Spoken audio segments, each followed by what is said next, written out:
Hello everyone and welcome to the PMDG Boeing 777. I'm Emmanuel, I'm a PMDG beta tester and real-life long-haul pilot, and today I can finally show you the PMDG Boeing 777 right here in action. The wait has been long, the wait has been hard at times, but I really think it's been worth it if we are going to have a look at the final aircraft now. We are standing in the Boeing factory in Everett and we are going to collect this brand new Swiss aircraft, fly it over to Zurich on today's flight. Now, don't worry, it's not going to be a 9-hour 30 flight for us. We will speed this up a little bit, but I will also use this chance to show you what this beautiful aircraft can do in terms of management of long-haul flights, making them accessible to all of you in the times that you have available normally in your flight simulation. We're going to start with a brief look at the outside model and a brief look at the passenger cabin before we are going to head over into the cockpit and prepare our aircraft for flight. Now, what I really think stands out is the detail that went into the modeling. If we go a little bit closer to the cockpit and just start in the front over here, we can really see how much of a beauty the 777 is. It just looks very, very good. Now, what makes it look so good? In my opinion, a lot of the smaller details that went into it, like when we go up here to the nose cone of the plane, we can see all the results of all the flies and everything that usually smash against it during the flight. We can see a lot of the wear that this aircraft went through over the years. Remember, long-haul aircraft are usually not standing overnight. They are usually flying like 20 hours a day, so they don't get to see all that much maintenance as short-haul aircraft typically do, and this really shows on the airframes.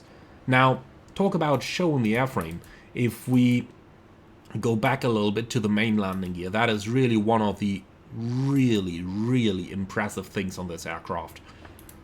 Now, the 777's main landing gear features 6 wheels each, and it can actually steer the aircraft partially. You can see the steering logic over here and the motors that are driving this, and due to the large size of the gear, if the airplane is steered in a sharp angle on the ground, the front and the aft tires would be skidding over the ground. For that reason, the main landing gear can actually move its aft wheels and therefore prevent them from dragging over the ground.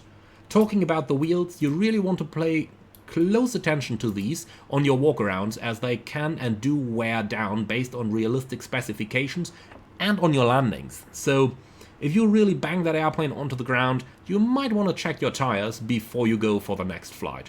But don't worry if you don't want to do walkarounds before each flight. You can do all of this based upon the electronic flight back, as it is going to give you a little overview as well. We are going to look into that in a few moments. Now, moving on from there, we have the most obvious thing of the 777, the GE90 engine. Now, the GE90 is the strongest single engine that we have in commercial aviation, and the size of the engine alone equals that of the fuselage of a Boeing 737. It's just a huge engine looking at it. Now, going on from here, I suggest we just walk up the stairs and we are going to have a look at the passenger cabin before we start powering the aircraft up and taking it for our first delivery flight. So join me inside. Now, we have boarded the aircraft through the forward galley, which is not standard operating procedure. Normally, you board via the doors to left, and normally the jetways would connect to those doors as well. But unfortunately, the jetway that we have at the position right here is not quite long enough. For that reason, we are using stairs on the front door. But PMDG did make it possible for the jetways to connect to door 2 left by default and not the door 1 left. So if we just have a look at the cabin attendant station over here, there's lots of details that we can see. First of all, we do have the working passenger signs, not just at the passenger stations, but actually also in the galleys, which is where they are very important for the cabin crew to use them.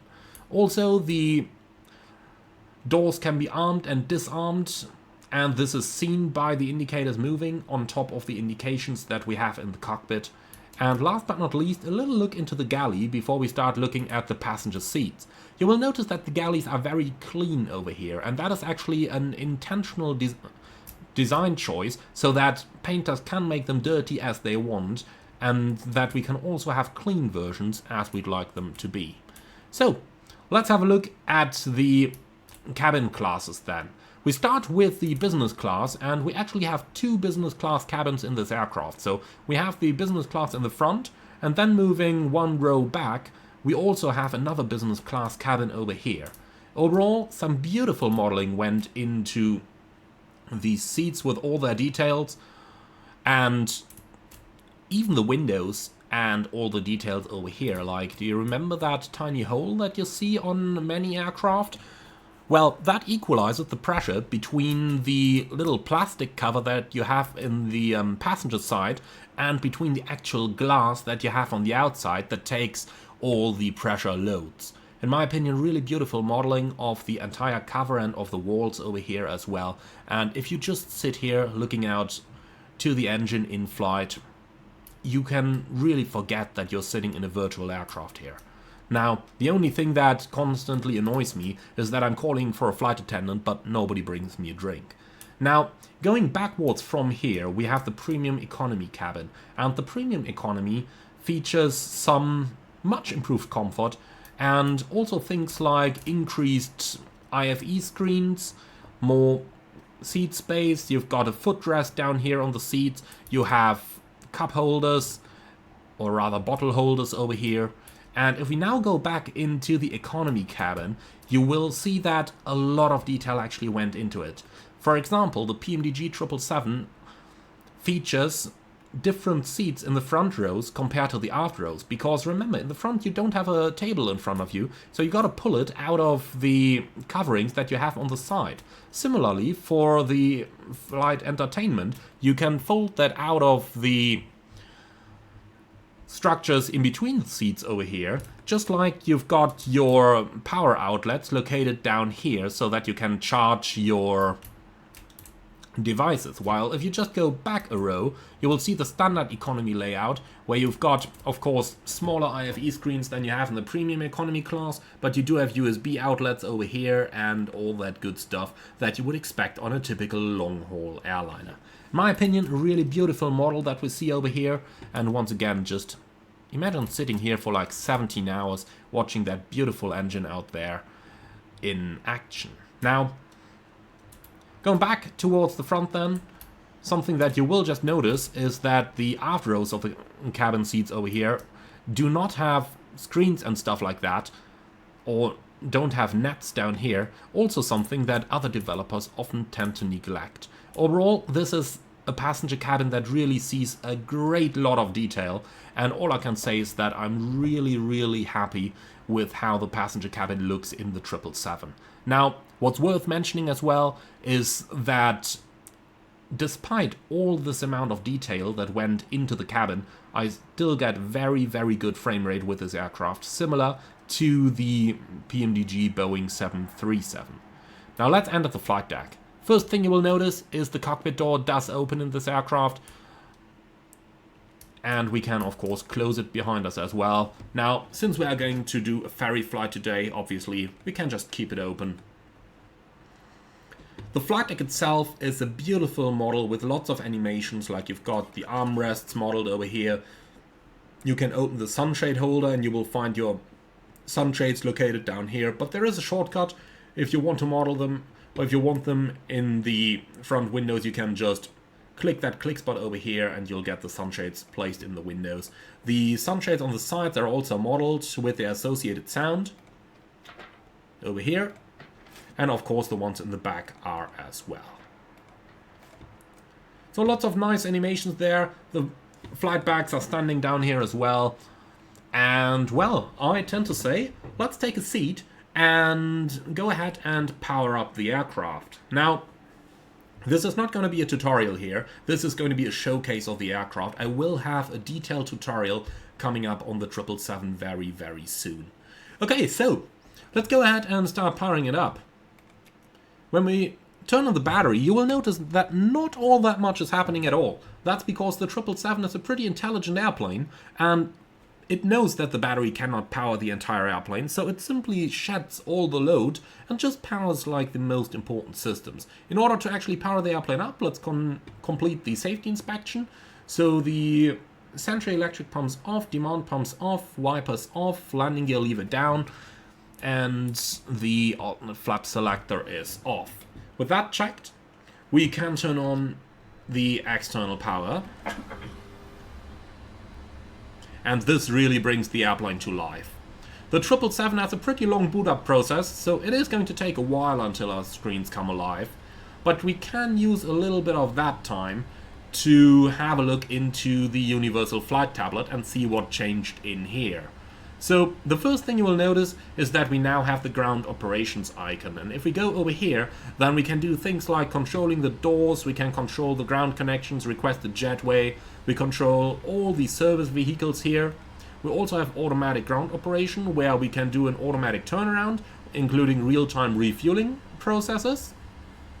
And finally, we have the ground maintenance page. Now, the ground maintenance is where you can check, for example, the status of your tires. You can see that over here, they're not in exactly a perfect condition because the airplane was taken out for a couple of test flights, and I gotta admit, I did a little bit positive landing on one of those, so I have to admit that.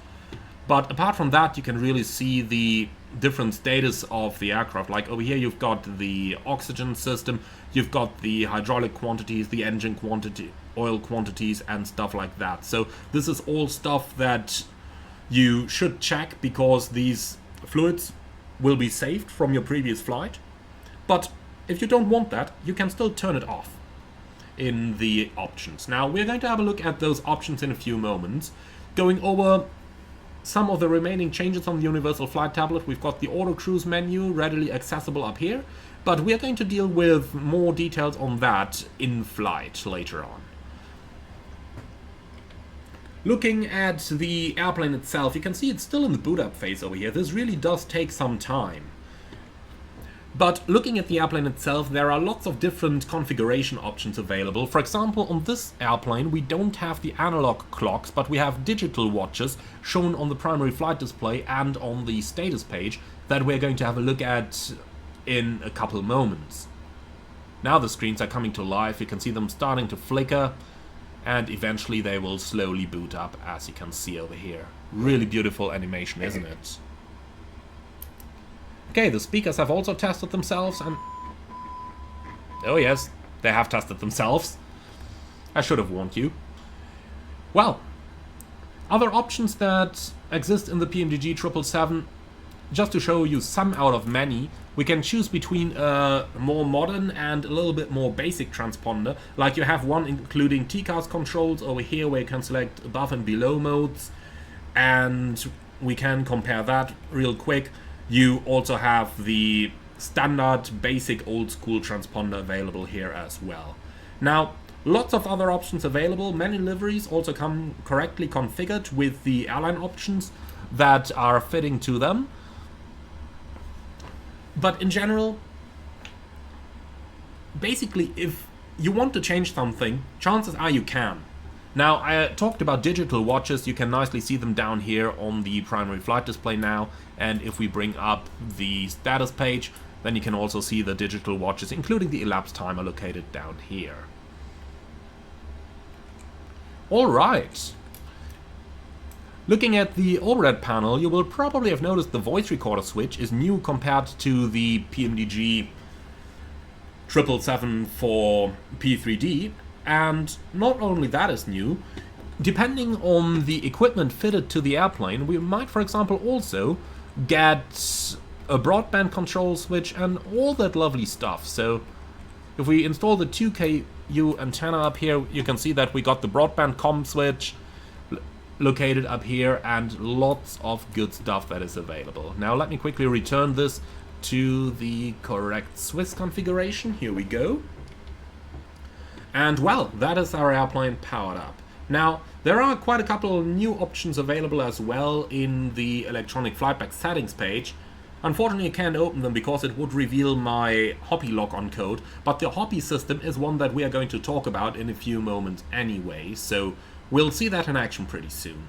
Let's go ahead and request our SimBrief data and have a little look at our route of flight. Now, if you haven't seen my video on planning a 777 long-haul flight, I can really recommend you to have a look at that, because I go over how I planned this flight that we're going to do right now in that video.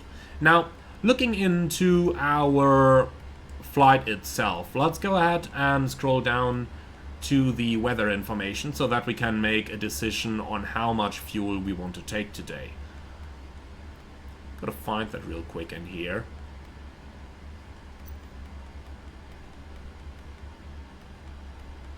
Flight plan, track message. A lot of performance stuff that we have available in here. But let's find the weather. Here it is. So a couple of SIGMATs, none of them is really going to be relevant for our flight. Weather is looking very good at Painfield, and Zurich is giving us CAVOC and variable wind conditions. Couple of rain showers, that's it, and our alternate Geneva is looking good as well. In other words, I don't really see any reason to take much extra fuel over here. So let's go ahead, have a look here. Planned block fuel 70.2 tons. Round that up, 71 tons of fuel, and we should be good to go. Now entering our aircraft, quick check down here, all quantities are looking good. The left engine a little bit more than the right, that's okay. On the status page, only expected messages show. We can check the APU all quantity real quick by putting the APU switch into the on position. And here it's powering up. So APU all quantity is looking good as well. Can power that back down again. Okay, so I told you earlier that the PMDG 777 features a lot of the features seen on the real airplane. For example, you can pull all your synoptic pages over to the multifunction displays on the left and right side. But not only that, if you quickly want to get rid of them, here's a real trick from the actual aircraft. You simply take the display selector, and let's say we've selected the left inboard display over here for our synoptic pages, and if we just want to get rid of it, just put it to nav, and you can see it brings up the nav display and reverts the display select panel to the center screen as well. Flick it back to multifunction display, and that's it. Really easy, isn't it? That's just one of the many tricks of the real world aircraft that work completely on the PMDG aircraft. Now, let's go ahead and start with our pre-flight procedure here. We'll switch on the ADARU and we can go ahead and have a look into the flight management system. Start on the FMC page over here. The database is a little bit outdated. That's because I am recording this video using a beta version of the aircraft, a pre-release version, and at this moment Navigraph did not make updatable databases available for the aircraft yet, but upon the release of the aircraft those should be available for all Navigraph customers. Now, going on then, position in a page, we can copy the GPS position onto the route page. We are going to request the route uplink through SimBrief. We're going to set the payload and the fuel, and then we can select the route over here. Now, this is going to initiate the automatic route request, and now the data link system kicks into action and it downloads the data from SimBrief and is going to insert it in the FMS. What is new with the 777 is that you have a lot of different configuration options on the kind of uplinks that you want to receive for your flights. So we got the route uplink over here, which we are going to load now, but you can control what other uplinks are going to be requested together with it. This is done in the configuration options in the back over here. So if we have a look at it over here, you can see auto pre-flight uplinks, which is the performance in it, the wind requests, the descent forecast request, but you can also control automatic alternate lists, automatic descent forecast, automatic position report downlinks, and all that good stuff. So all of that can be controlled through the aircraft options in here. Okay then, so our route is available over here. I'm just going to clear all those scratchpad messages over here. Let's go ahead and select our departure. So it is going to be runway 16 right, if I'm not completely mistaken. let's have a quick look into the charts to check what we're actually up for. So, departure airport, paint field, and sometimes Navigraph seems to have a couple issues here, which is why it sometimes just sends you to a different page. Okay, 16 right. We are parking right over here on the Boeing Delivery Center, so 16 right is going to be our departure runway. There are no SIDs available here, so we will fly this departure in heading mode. And for our arrival into Zurich, it is going to be the ILS approach runway 14. And if we go over into our flight plan, then let's have a look at our route. Arriving via relax, and we probably have a relax transition available. Here it is, relax 14. Okay, route, activate, execute, and copy. Route 2 is, of course, featured in the 777. Next up we go to the legs page, and we can load the wind forecast down here.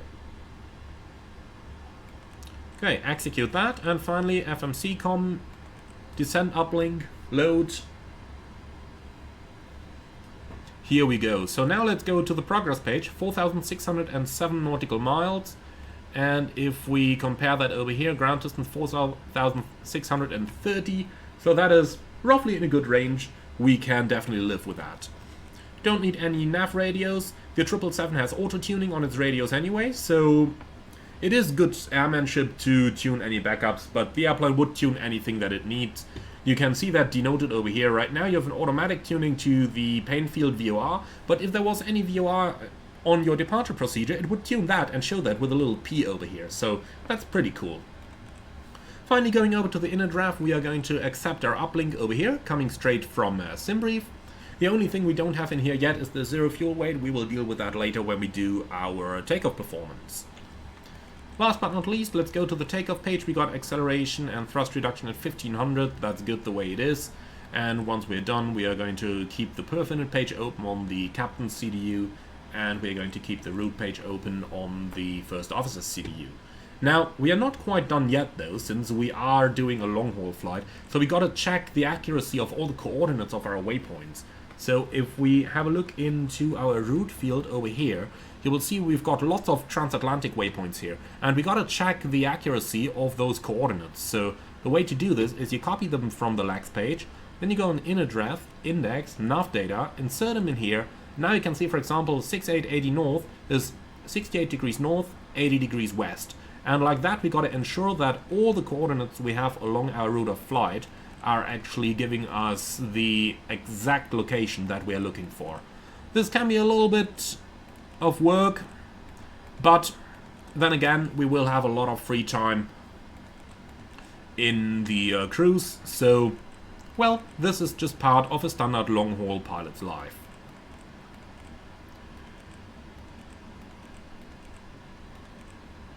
Okay, and with that, our waypoints have been checked. Okay, excellent. We're going to keep it at that, and we will start with the rest of our flight deck setup. So this is usually done really quickly. There's not all that much that you have to worry about in the Boeing 777. It's a highly automated aircraft.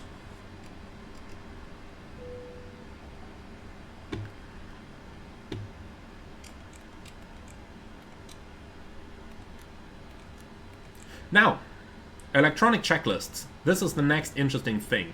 The Boeing 777 has an electronic checklist system that is capable of detecting a lot of aircraft statuses by itself. For example, on the pre-flight checklist over here, we can see that the airplane has automatically sensed that the fuel control switches are in the cutoff position where they are supposed to be. The park and brake, likewise, is a system that can be sensed in the aircraft. To set it, we are going to hit the brakes and pull the lever. And you can see that now it's recognized that the park and brake is set as well. In order to ensure that there is no leftover information from a previous flight, as part of the pre-flight procedure, we're going to go on resets, and then we're going to reset them all.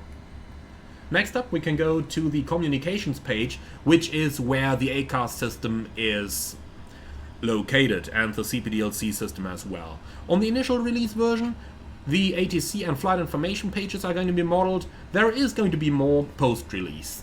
Now we're going to start on the flight information page over here, where we've got the so-called TWIP request. And TWIP is where you can get the weather. So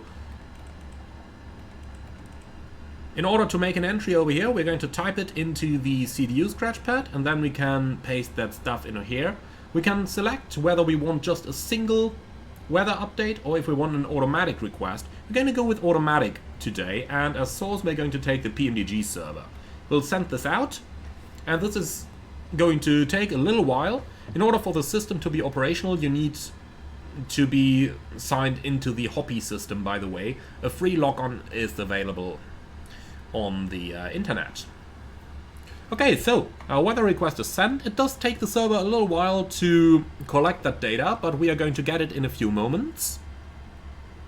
In the meantime, let's go ahead with our checks. Next up we can do the recall, so cancel everything out, do a recall, and then let's go over the messages that we see over here.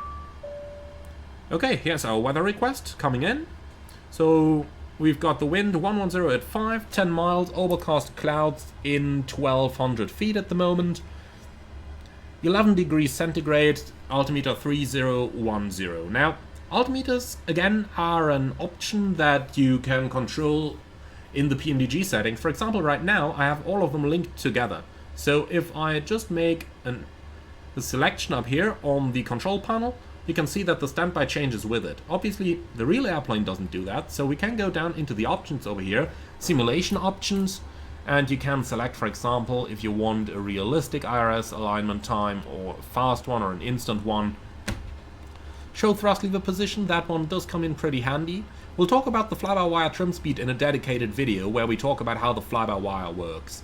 For now, let's just go over this. Service-based failures, save fluid on exit, we're going to turn all of that stuff on. And I want to synchronize the barrel and the minimum settings between the captain's and the first officer's EFIS controls, but please not with the standby system. Apart from that, we can enable pilot callouts here like 80 knots or rotate, positive climb, good stuff like that. The rest of all this good stuff we'll talk about in a few moments. And finally, I want my rudder to steer everything and the realistic parking brakes, of course. Okay, so with those settings now done, let's quickly talk about the uplink system. So we got altimeter setting 3010. The EFIS control panel on the 777 works different than how PMDG simulated it on the 737. However, the PMDG one in the triple works correct. On the 737 it was actually not simulated correctly, but it was a large simplification. So the switches up here that control the barrel setting and the minimums, they are not rotary switches. I know that a lot of flight sim, expensive flight sim hardware gets that stuff wrong, but they are not rotary switches. Instead, they are click and drag switches. So if you, let's take a closer look. If you move the switch just slightly to the side like this, or if you move it further like this, that changes how the QNH responds. So if you just do a slight setting like this, you can see that the QNH responds in very small steps. If you move it a little bit further like this, you can see it responds a lot quicker. Alright, so 3010 is our setting. The same goes for the minimums, by the way. If you have a look at this, small change, you can control it very precisely. Large change, it goes in much quicker steps, and the longer you hold this, the quicker it will actually go. So on the 737, a lot of people complained that the aircraft would take very, very long to set large minimums. As you can see, that is not the case at all anymore, but this works really, really quickly now. Okay, so let's go ahead and actually bring this back down to somewhere decent. I'll tell you what, we might just reset it as well. Okay, so in order to get rid of your uplinks down here, just press the cancel button located here on the glare shield. And this clears the system for the next uplink. So here we got the TAF. Gonna cancel that away as well. And in any case, if you want to view the full message again, you can use the COM button for that. Go into review. We have requested an uplink. And here is, for example, our TAF for this airport that you can find right over here. Likewise, if you want to have a look at the METAR, you can see that over here as well. Apart from that, the flight information page has a lot of good stuff, like you can request an ADIS when you're flying online on VATSIM, you can request oceanic clearance Through this system you can of course request data link IFR clearance down here. And on the other hand side you can also request your expected taxi route, which is a very nice system. And you can request your pushback down here, which is also quite nice.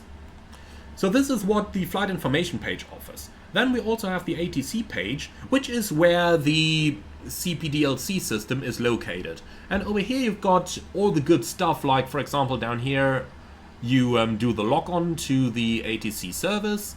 Then you have, well, pretty much everything that you need on CPDLC, including the free messages, which is a pretty cool system in here. Alright, so those are the kinds of information that are available on the com page for now. In the future, I'm pretty sure some of the company stuff will be added as well, such as ACARS initialization, company weather requests and all that good stuff. But that unfortunately didn't make it into the initial release of the plane, but is going to come later. Okay.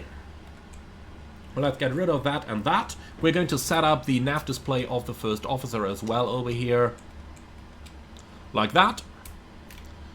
Auto brake can be armed, and then going down into the radios, well, we are flying offline, so I'm just going to do standard setting here like Honeycomb on the left side, guard on the right hand side.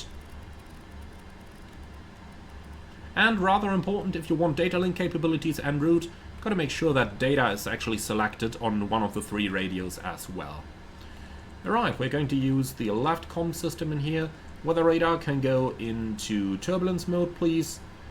We don't have a third pilot, so we don't need to set anything up down here. And on the other hand side, let's prepare our comm panel for the FO. And finally, we've got our transponder. Now, I believe the only PMDG aircraft that actually featured the TCAS above and below modes previously, oh, and the absolute versus relative altitude indication. I believe the only PMDG aircraft that had this previously was the 747-8. Well, the 777 has it as well, so let's have a quick look. But when you have the switch in the norm position, then you're going to see every aircraft within 2,800 feet above and below. If you switch it into above, you're going to see anything up to 7,800 feet above. Likewise, anything down to 7,800 feet below in the below mode. In any case, when above is selected, you also see traffic that's up to 2,800 feet below you, and when below is selected, vice versa. So we're going to select the above mode for our climb, and our squawk is going to go down to squawk 2000, which is the default IFR squawk. Now the ident button has moved up here to the mode selector, and some might be asking, so where can we do a TCAS test then? The answer is you can't, because the TCAS test is a pure maintenance function and not regularly used by pilots at all. Alright, finally we're going to select the cabin interphone system in here, and with that we are pretty much done with our pre-flight procedure. So let's get the armrests down, and well, that's pretty much it. Let's go ahead and start up the APU. Pre-flight checklist.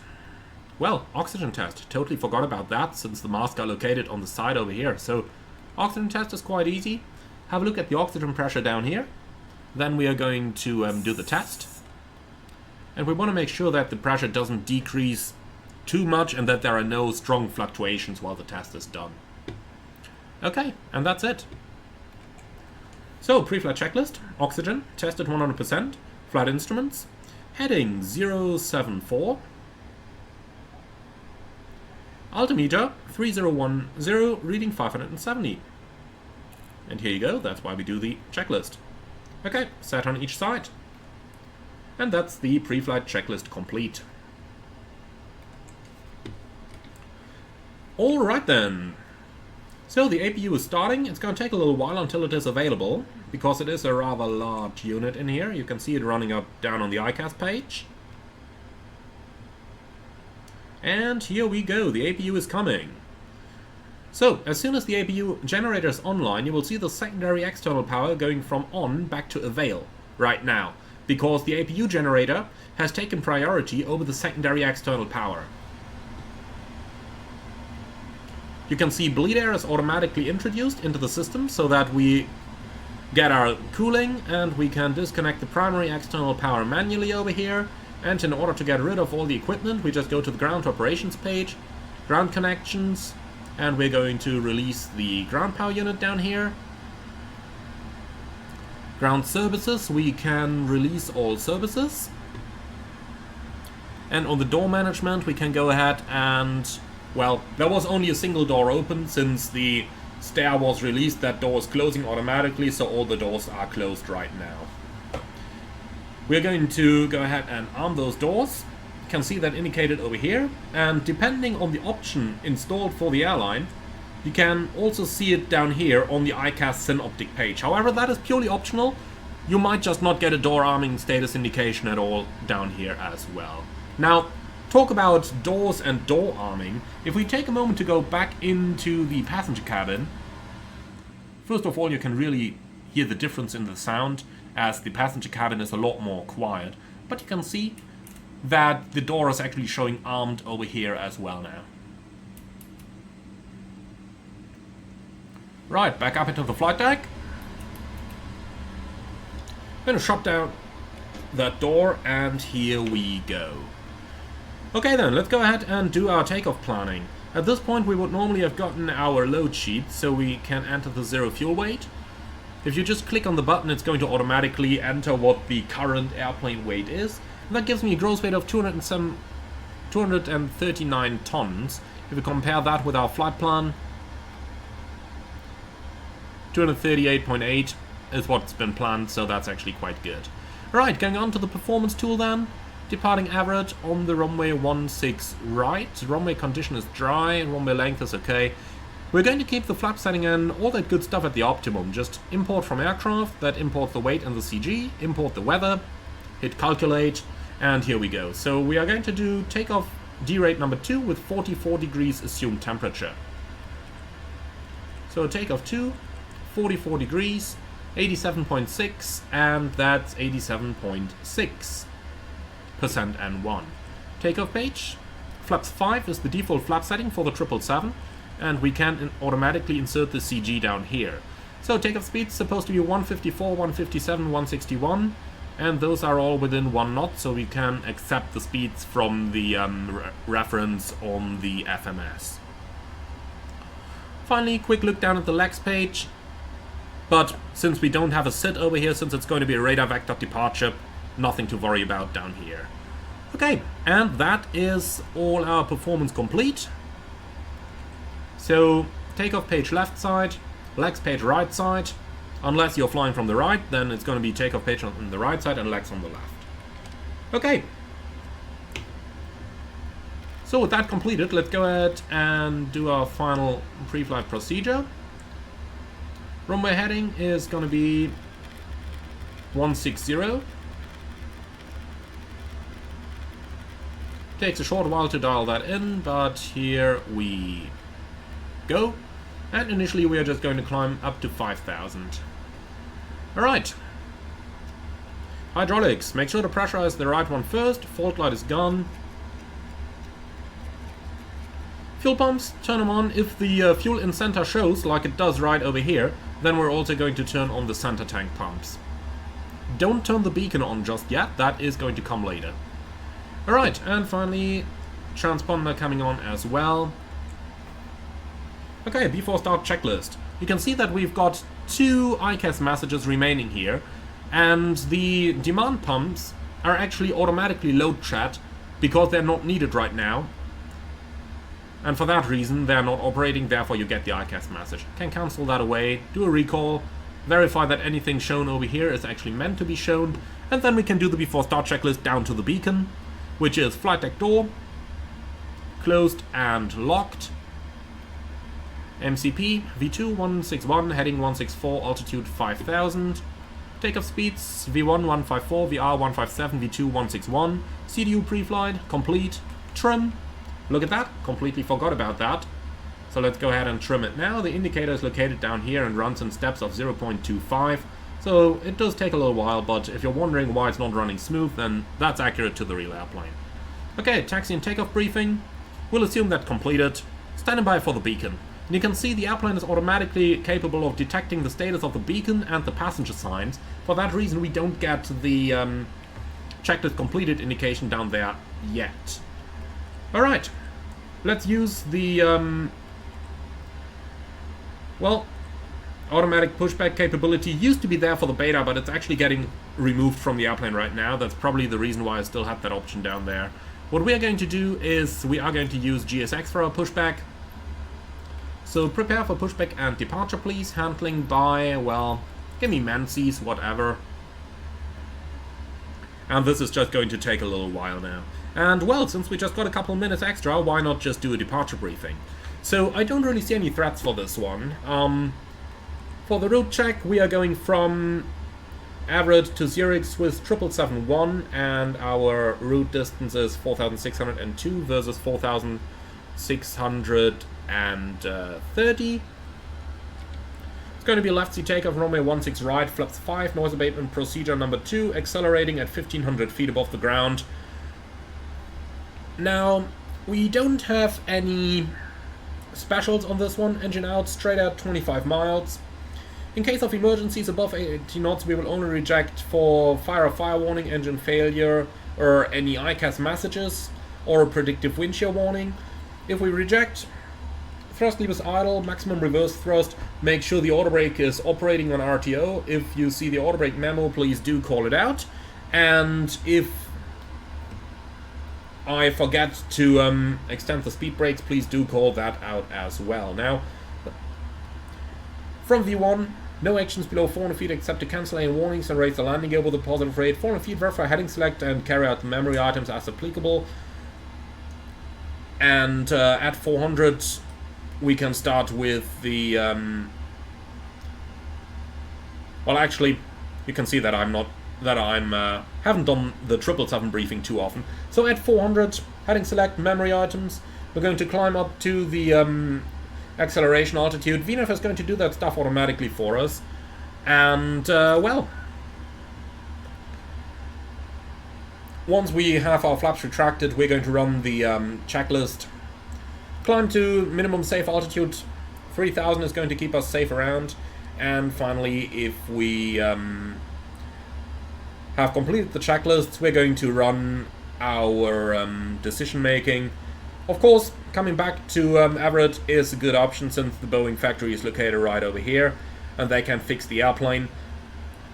And otherwise, Seattle is a close-by option, Vancouver is an option, weather is good at all of those airports, and we're actually below the maximum landing weight already, so we can actually come back without reading the overweight landing checklist.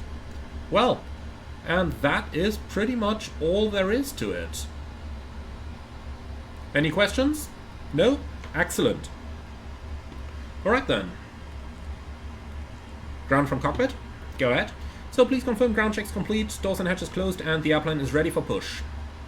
Yes sir, that's all checks completed and the airplane is ready to go. Roger. Park and brake released, you're clear to push. Brake released, push them back. It is a rather tight apron, so we're going to delay the engine start since we don't want to damage any of the other aircraft over here. Okay, looks like we still have some chocks in place over here. Let's quickly have a look at that. Yeah, chocks remove, and now we should be good to go.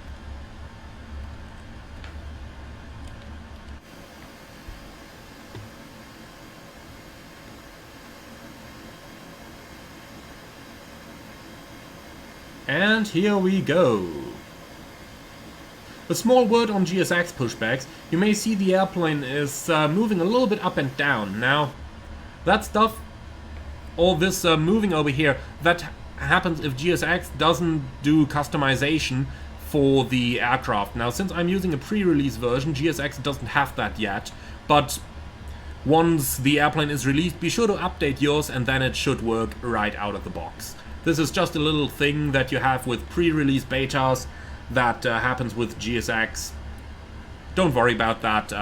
It's not going to be in the final release as soon as GSX provides an update to their software as well. As you can see, once I turned on the beacon over here, it automatically filled and the checklist is now showing complete. Alright, off block with a brand new aircraft.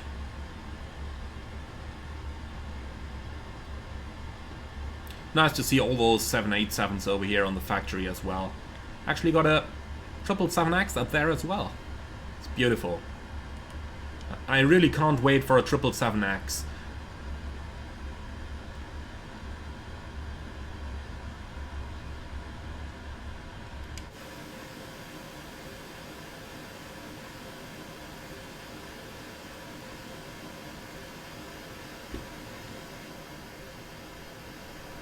Okay, and here we are. So, you may complete the pushback any time now.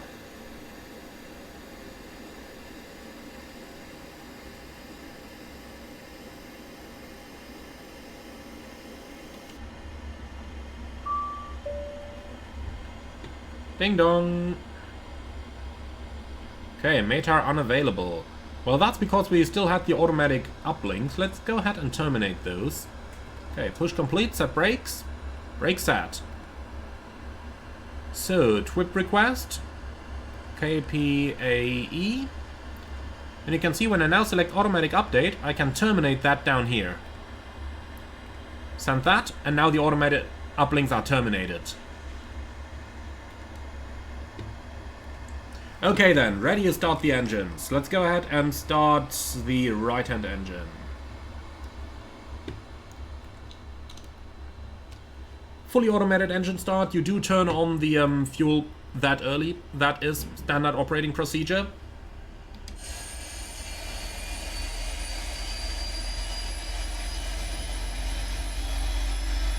Just enjoy those sounds.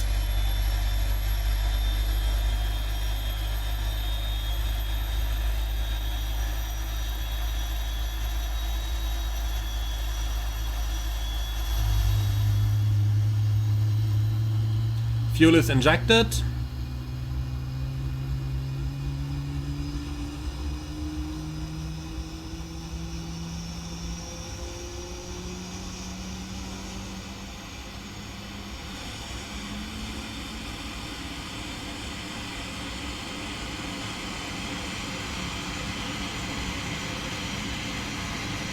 And here we go. That's a successful start on engine number 2. Let's go ahead and start engine number 1. Or rather the left-hand engine. Boeing refers to them as left and right in the 777. I will probably never get that right. Too much Airbus. And 737. Alright. And here is the engine start from the cockpit.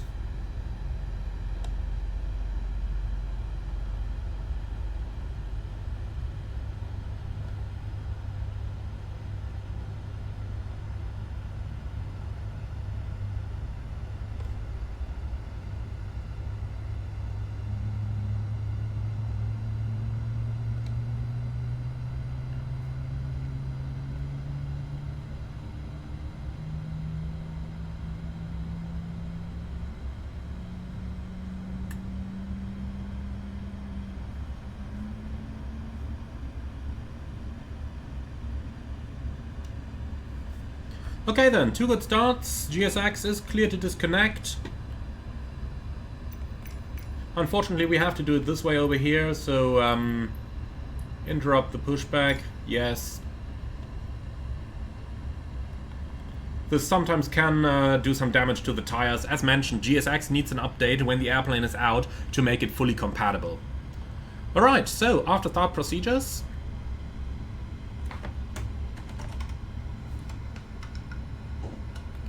Now, here comes the interesting question.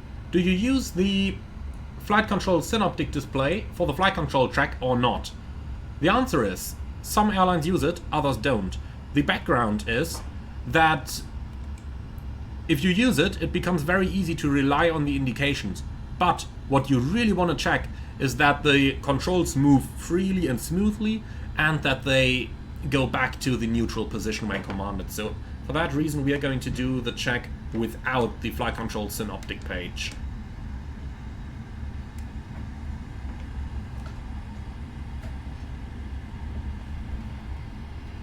Okay.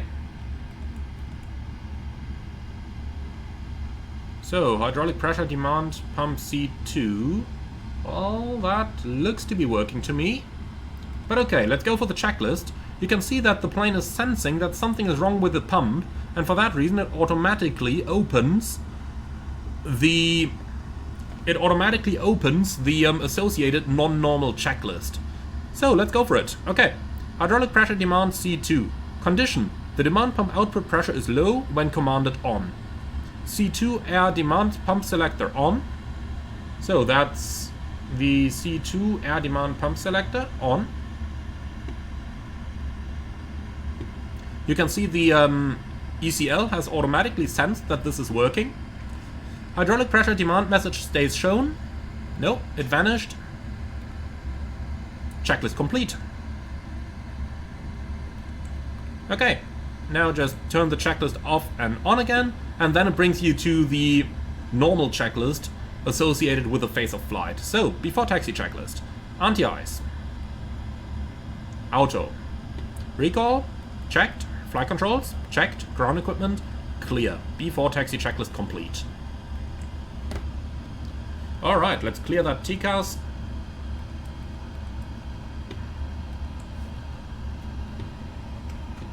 So, brakes off. 777 taxi. This is going to be something that many people will complain about, because it just seems unnatural. You've got this beautiful 350-ton aircraft. Nonetheless, you will see that it really taxis with very little thrust. Now today we're at a very light weight anyway, 240 tons, but just look at this. I'm adding minimal breakaway power, and the airplane starts rolling on its own, with just a couple percent N1 above idle. And you can actually see that it starts accelerating pretty quickly. So, on the Boeing ramp, we want to be especially careful. Let's go back to idle.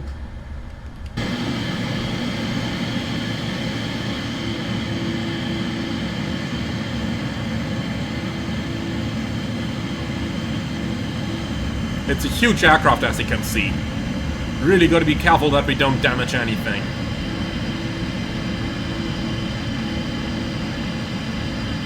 But someone explained to me why there is an Embraer at the Boeing delivery ramp over there. Well, no comment.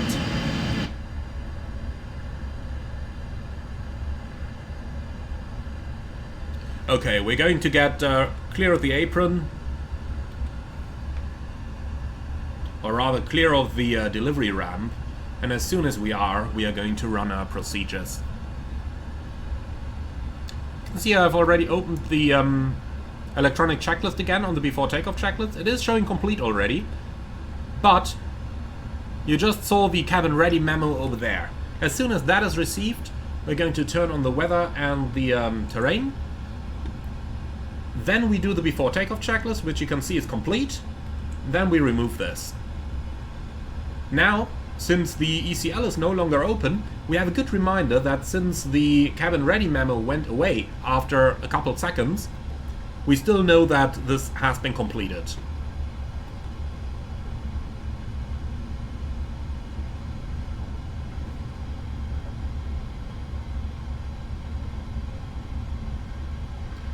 So, due to the enormous length of the aircraft, we gotta use the oversteering, so you can see I'm really taking it a little bit straight, and only then I'm going into the turn like this.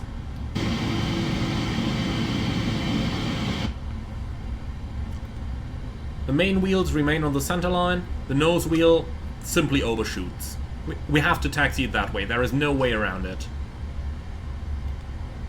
Okay, we're leaving the Boeing ramp.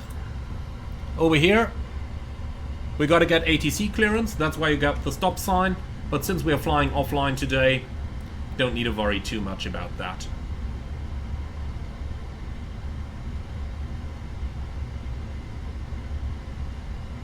Okay. The approach looks clear, nobody coming. Entering the runway. Cabin crew, prepare for departure. though we don't have any actual cabin crew. But still, we are carrying a couple of employees over here, so obviously we do want to advise them of the impending takeoff as well. That's all you gotta do when entering the runway, just the strobe lights and the transponder. It's a highly automated airplane.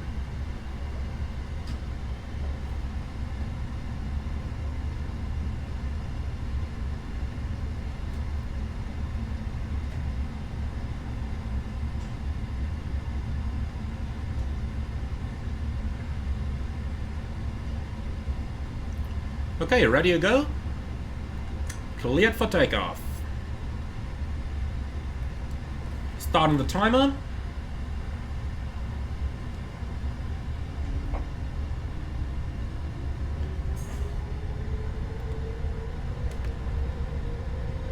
Stabilized. Set takeoff thrust.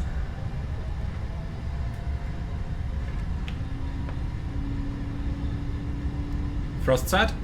80 knots. Checked.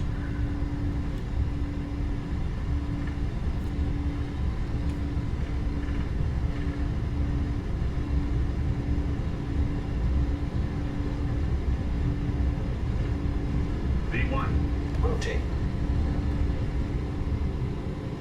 So, nice and careful. Very long airplane. You don't want to tail strike it. Positive rate of climb. Gear up.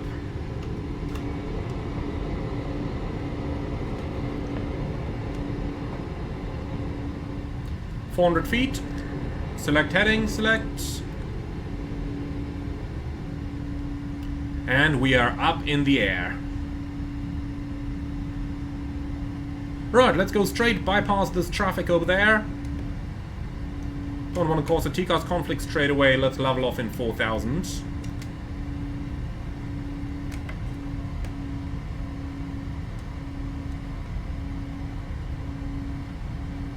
Flaps 1. Speed checked. Flaps 1.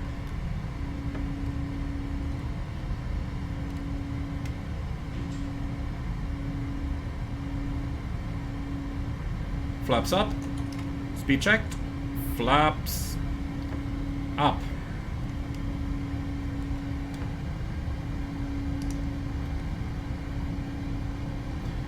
Full fly-by-wire. Beautiful handling characteristics. Alright, and then we can start an initial left-hand turn.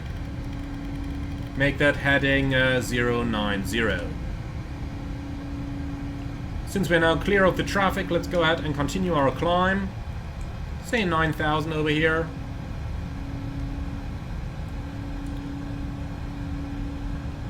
So, if you look at how the airplane flies, as long as it is in trim, the thing is dead stable in the air, because that is how the fly-by-wire controls it. You can see I don't need to make any input. The airplane does all of that stuff on its own. Slight aileron input here. It's a pretty agile aircraft. And as long as our speed remains constant, the airplane is just going to control itself. That's how the 777 fly-by-wire works.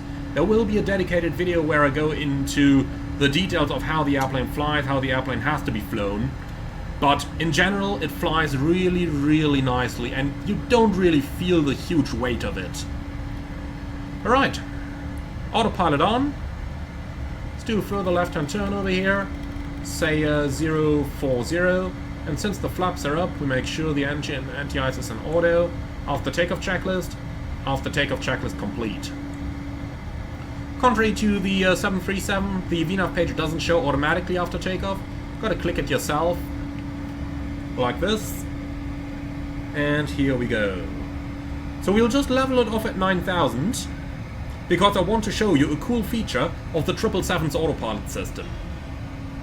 So we'll just let it level off all the way on its own. Can also reset the clock over here. You can see the elapsed timer has started to run automatically.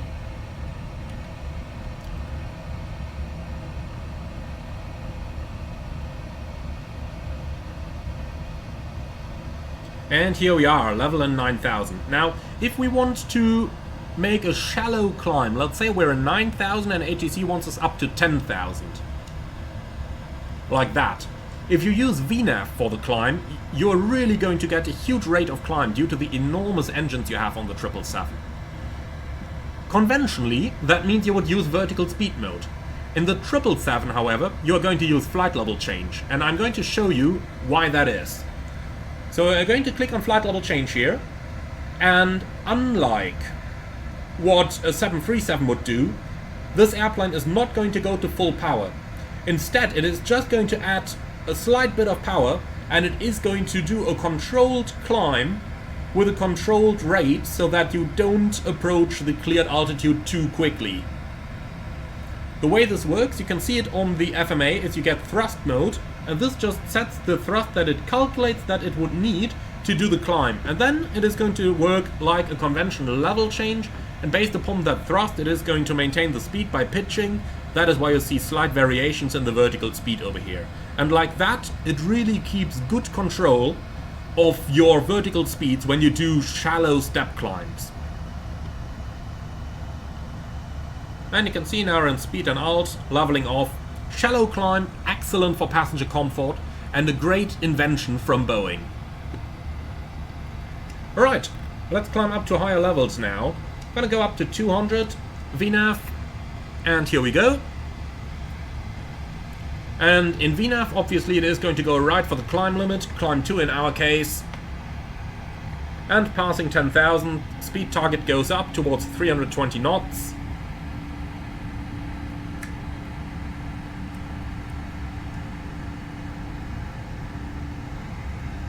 And here we go. So, since weather is no longer a factor, but terrain certainly is, we can see the Mount Rainer over there. Going to turn on the terrain display over here.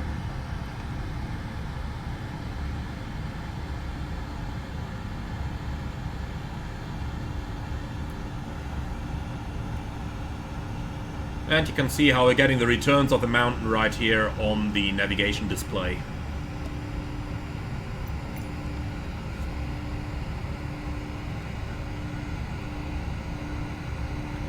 So, beautiful smooth pitch up that the plane is doing. It's really very friendly towards passengers. It is a huge aircraft, so the stronger you pitch, the stronger the G-forces that you will feel in the flight deck and at the very back of the aircraft. This is really something you take into account. Now at 12,000, the climb thrust is going to be washed out. You can see how it's slowly increasing towards full climb thrust that we have right now. Obviously, we are pretty light at the moment, and you can see what beautiful climb rates we're getting from the aircraft. Okay, so let's proceed direct Yankee Delta Charlie, and from there we're going to resume en route navigation. LNAV.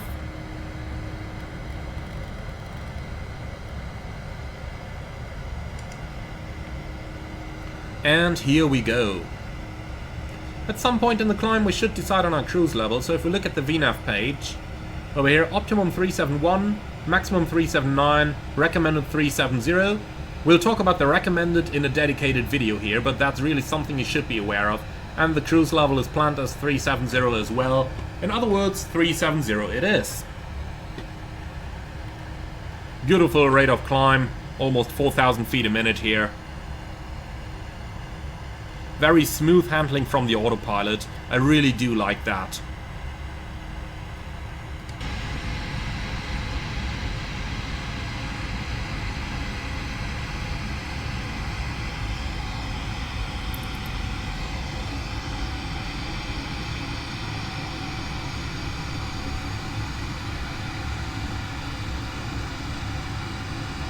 Wing flex has also been dramatically improved compared to the 737. It's much smoother now, and the 777 wings are also flexing in quite a different way. Let's see if we can spot that at some point in some turbulence during this flight. If not, then not. Okay, set standard. Standard cross-check passing flight level 185. Now.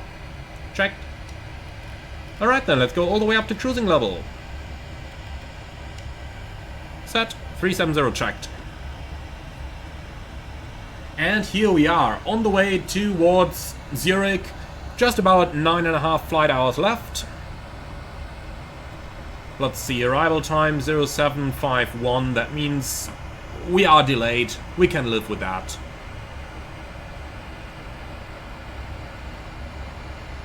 Now just to show you what huge difference selection of a different cost index can make on an aircraft like this. Let's bring the progress page over here, 0751, 8.4 tons. Now I'm going to select the different cost index.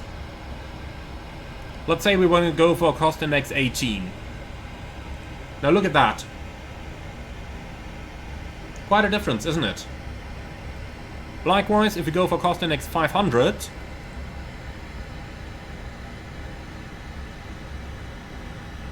you can see that an easy change in the cost index can make a huge change on the arrival fuel and the arrival time on such a long route.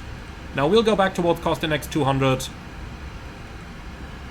And as you can see, that provides us with the best compromise over here. So let's take a short moment to first of all prepare the airplane for like how it would typically look in cruise. But honestly, just take a moment to admire this. It looks really beautiful, doesn't it? Maybe bring up some nav display over here as well. Back to weather on the captain's side. Look at those mountains. That's just incredible, isn't it?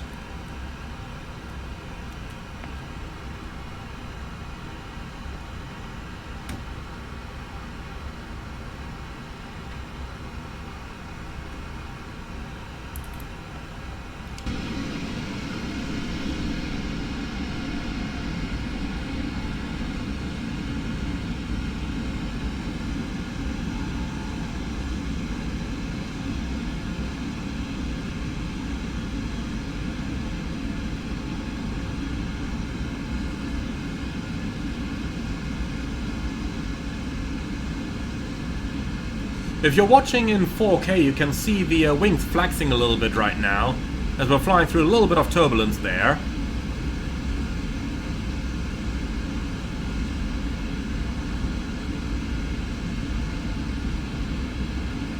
Look at that. Neat effect, isn't it? All those who like wing flags, I do think you will be pretty happy with this airplane. Alright then, straight back into the cockpit. Now, on long hauls, you really want to avoid causing too much stress on your eyes. For that reason, pilots typically just do this, this, this, and the same on the other end side.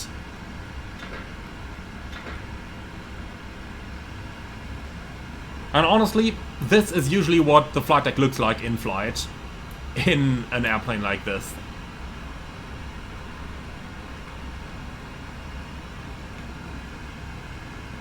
Alright, so now that things are getting a little bit calmer, we're climbing up to higher altitudes. Still a beautiful rate of climb here, 2,000 feet a minute, approaching flight level 290, and the 777 really climbs that well. Always remember, those engines have to be capable of getting you out of a high elevation airport at 350 tons gross weight in hot conditions. So those are really hugely powerful engines that the 777 has. Okay, so climbing up to and approaching the cruising altitude, we can go ahead and prepare our ETOPS segment. Not flying Oceanic today, but we are flying ETOPS. Let's just switch this over to the charts. Now, looking at a little bit of weather en route, we do have Calgary down here, Yellowknife up here, and then for a long time there will be nothing. The next thing is Iqaluit, located somewhere here, and then we already got Keflavik in Iceland, and then in Europe it's not going to be a problem. But nonetheless, we need to cross-check the data that we do have available. So let's go ahead and do our weather requests here. I'm going to start with Calgary, Charlie Yankee Yankee Charlie. We'll do a single request over here at first, send that out. Next up we are looking for Charlie Yankee Zulu Foxtrot. Single request, PMDG server, send. Charlie Yankee Foxtrot Bravo. same thing. Request.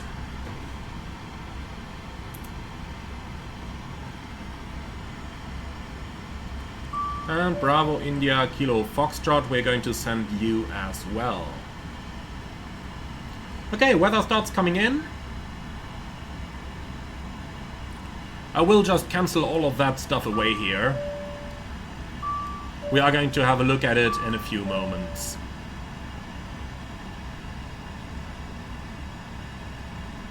Okay, let's go to review, flight info, uplink. And here we go. Okay, so what do we have now? We have Calgary. And Calgary is definitely looking good. Since that is one of the alternates we can use, let's go ahead and enter it on the alternate page. Here we go. So, cancel that. Review, uplink. Okay, next up we have Yellowknife up here, and we're going to look at the TAF. Now looking at this, and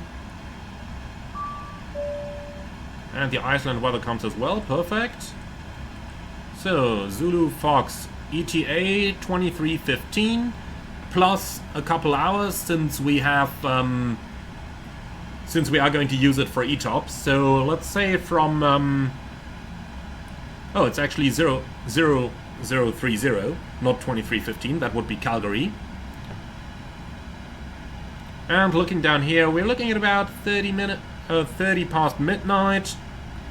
Let's say for the next 3 hours. So from 2330 till 0330. So looking into the TAF over here.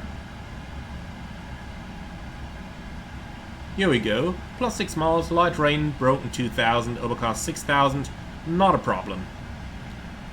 Easy going. Okay, Keflavik is here as well. Cancel that, please. Thank you.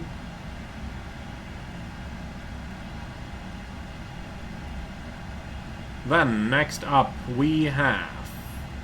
No, not the downlink. I'm looking for the uplink. So, Yankee Fox Bravo. Here it is. Actually, I think we just looked at the wrong airport.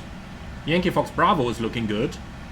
And at 0200, it's becoming good weather as well. So Iqaluit is good. Let's just quickly check Yellowknife. I might have hit the wrong uplink over here. So Yellowknife, TAF. Just a little bit of gusts over there. Apart from that, good weather. Okay, easy going. So finally, last one we gotta check is going to be Keflavik. And TAF in Keflavik. It's looking very good as well.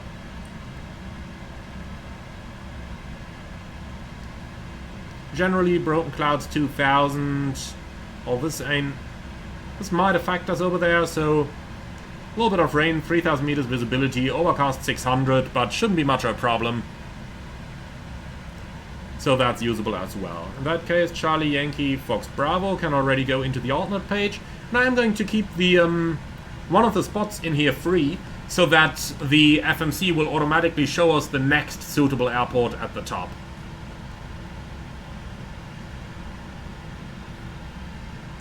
Okay. VNAV path is activated.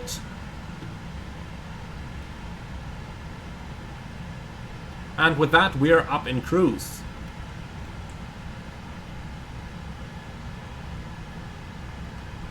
There is a little bit of a debate going on amongst pilots whether you should insert the winds and stuff like that towards your alternates. It would give you better data. Some say it provides more accurate data. Others say, well, but you don't know at which altitude you will be diverting. Will you be diverting because of an engine failure at level 230, for example? Or will you be diverting due to decompression level 100, or due to a sick passenger where you might just remain at cruising altitude? So several different options there. Ask 2 pilots, you'll probably get 3 answers. Now we've reached cruising altitudes, and we can see an aircraft is shown 3,800 feet above us. That's not going to be a factor for us, so as soon as we're in cruise, let's select the below position on the transponder. Now you can see that the airplane is no longer shown. Just another nice function that we have, if we just go back to above for a moment, As you can see, this airplane is shown 3,800 feet above us. But if you select absolute instead of relative, then you can see the actual flight level, indicating flight level 408, so probably meant to be in 410. So that's pretty nice stuff that you have available with the new transponder option. But in cruise, anything that interests us is going to be below us, and like that we are now fully set up for our TCAS. Now, if we have a look into our flight plan, and if we go into the OFP over here,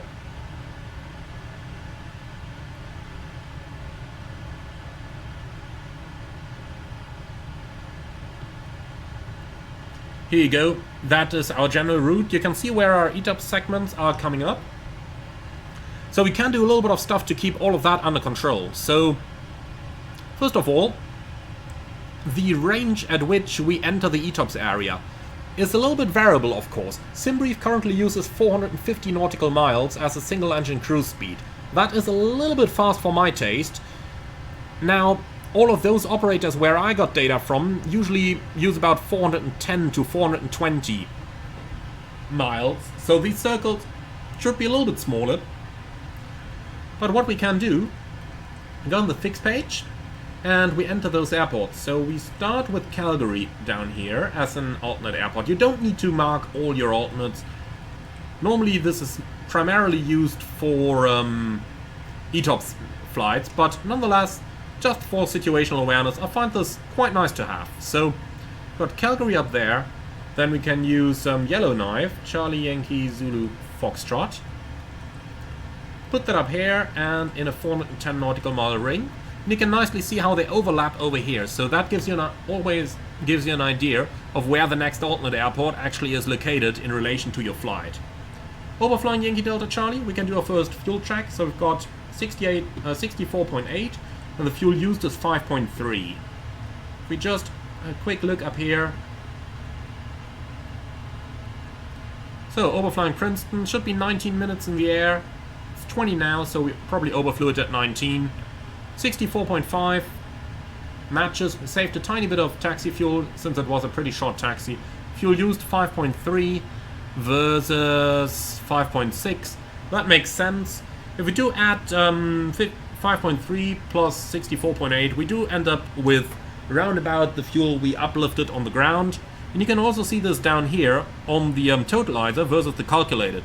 Totalizer is what the airplane measures. Calculated is what the airplane calculates based on what was initially uplifted plus the fuel used. And as you can see, they're not always exactly in sync. They can deviate a little bit from one another, but generally it does give you an idea. Okay then, going back to our ETOPS, we do have our first airport, Calgary, then we have Yellowknife next, and then we can go ahead and select the next one, which is Iqaluit. As we can see up here, Iqaluit, also 410 nautical mile ring around that, Charlie Yankee Foxtrot Bravo /410. Here we go. And with that we have covered pretty much the first part of our flight over here. Now, from here on, let's go ahead and insert the equal time points. Several ways how we can do that. Let's find the ETOPS section in our flight plan first.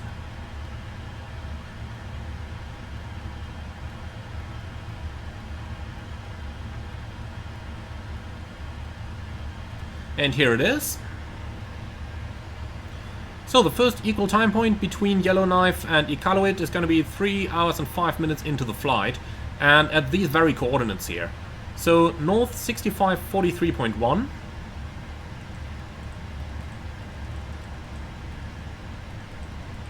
And the west coordinate is going to be 09117.6. We can insert that straight up here, and that is going to generate the equal time point for us, which is now going to show on the nav display. So if we take the legs page, we can step through this, and you can see here is the waypoint we created. Let's just see that a little bit better. Here it is. So that's our equal time point between Yellowknife and Iqaluit. What I really like about the 777 is that when you're at maximum range on the ND, it shows you the arrows towards the alternates entered on the alternate page. So that's pretty cool. There are different techniques how to do this though. Some operators prefer to insert rings that equal the ranges. So for example over here we can see the distance from Yellowknife 634 miles and from Iqaluit 591. So on the fixed page over here we could say Yellowknife slash, what's that, 634. Put that in here. And on Iqaluit we can enter 591.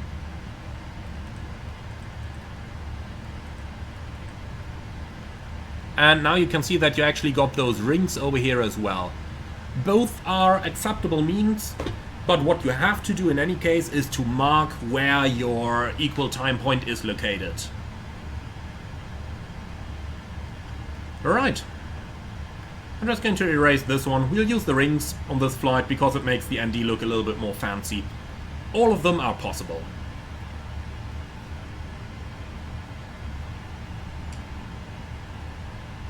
Alright, so that's pretty much all the setup we gotta do over here. Over here we get a nice example of an aircraft flying below us.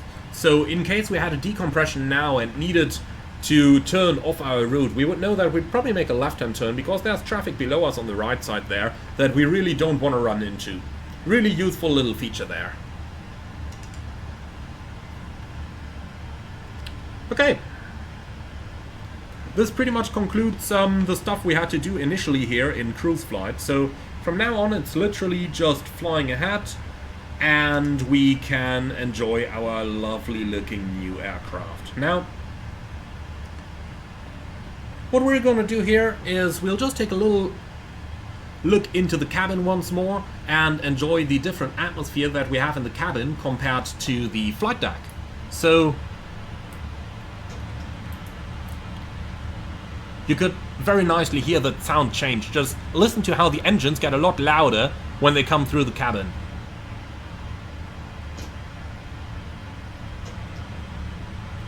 You really hear that rumbling sound coming up there. Okay, going back into the passenger cabin, you can see that they have closed the curtains here, which is what is normally done in cruise flight, because it makes the airplane look a little bit less like that long tube that it really is, but it makes it look like you're sitting in some nice and comfy passenger cabins in here. Like when you're sitting in the business class cabin over here, it almost looks like you're in a private jet. Just a little bit larger one, really. Beautiful look at the engines, beautiful look at the Canadian landscape over here. Now, if we were flying through some turbulence, we'd also see the engines wobble around over here. Maybe we see that later on during the flight. For now, though, everything seems to be smooth. Very, very slight movement of the wing, but you really gotta watch really closely to see that at the moment.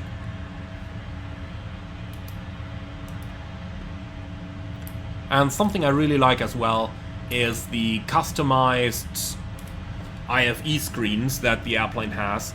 Now, you can see right over here, this one's customized for the Swiss livery. All the other liveries that come with the PMDG aircraft are also customized for what the real airline offers. Unfortunately, they are not interactive, though.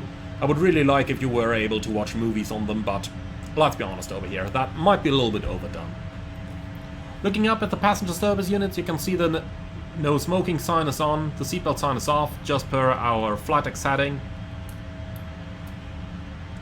If we do move a little bit further back into the premium economy cabin, got the same stuff over here. Really nice. Going back to the wooden class then.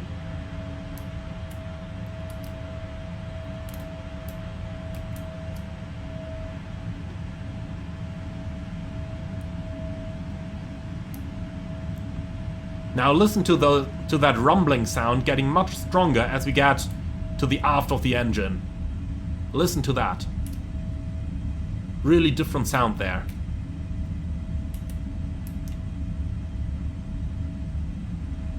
And this is what it sounds in wood class. Nonetheless, modern equipment over here with the, I don't want to call it widescreen IFE. You've got the USB, both A and C power outlets, which is pretty cool. In my opinion, really well done. The only thing that's missing is that someone actually brings you your drinks. That would be really nice. Now we'll go all the way back to the cabin over here. You can see that towards the back of the plane it gets a little bit tighter. So while you have 3-4-3 seating configuration located over here, so 3 seats in the window seats, 4 seats in the aisle, and then 3 window seats again. Towards the back of the airplane this is getting tighter, and this changes to a 2-3-2 configuration. Or actually 2-4-2. Sorry, I'm in the A330 here, that is 2-3-2. So it's 2-4-2 right in the back over here. Again, nice level of detail that we have over here, and that there is no screen fitted over here, that there is no net down here. That's all stuff that I don't think I've seen in another add-on yet. The flight attendants also get a little bit of their privacy here with the curtains in place, but if we do enter the aft galley, this is what it looks like. It's a really huge galley where they can cook lots of food. I mean, they have some 370 passengers to take care of. Now, as mentioned, the galley is kept in a rather clean condition over here, so that repainters can do with it whatever they want. PMDG delivers the factory aircraft over here, the factory fresh aircraft in the cabin, and repainters are free to do with this whatever they want and add all their magic to it. Now, again, really nice, you also have working seatbelt signs up here in the galleys. That's something that you just don't get with a lot of aircraft. Again, over here, visible from the flight attendant jump seats. Cabin attendant panel over here right now, static. I do have a little bit of hopes that this might come in the future. We'll see about that. But overall, really nice how you can see the differences in the sounds, and just to have a general look at the huge cabin of this aircraft. But, of course, the little caveat here that this is a work in progress right now. Getting closer to the engines. You can hear that sound change.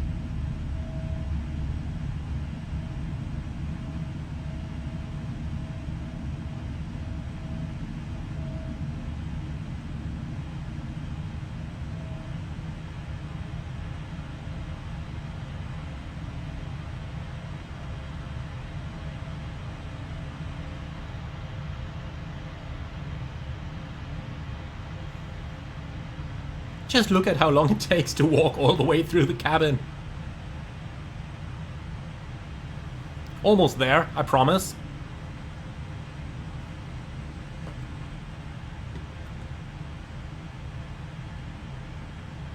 Alright, and here we are. So let's go right back into the cockpit. And we actually got an ICAS message there. So let's just close that down. And take a seat again. So, fuel low center. Now, when this message shows, you turn the center pumps off. What you will notice, though, is that there actually is quite some fuel left in the center tank. So in this case, the message activates at 1,200 kilos. We still got 900 left in here, as you can see. And you don't need to worry about that fuel. It is automatically going to be pumped to the left main tank by the scavenge pump when the left main tank falls under a certain level.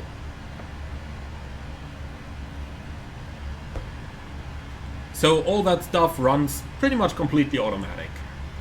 Now, a little trick that I'm sure some of you will like is when you select the ICAS on the inboard display, then you select the outboard or the left inboard selector on the display control panel and press the engine button, you can open the pop-up, or you can open the compact engine display over here. Switch it back to MFD, and now you got this open over here.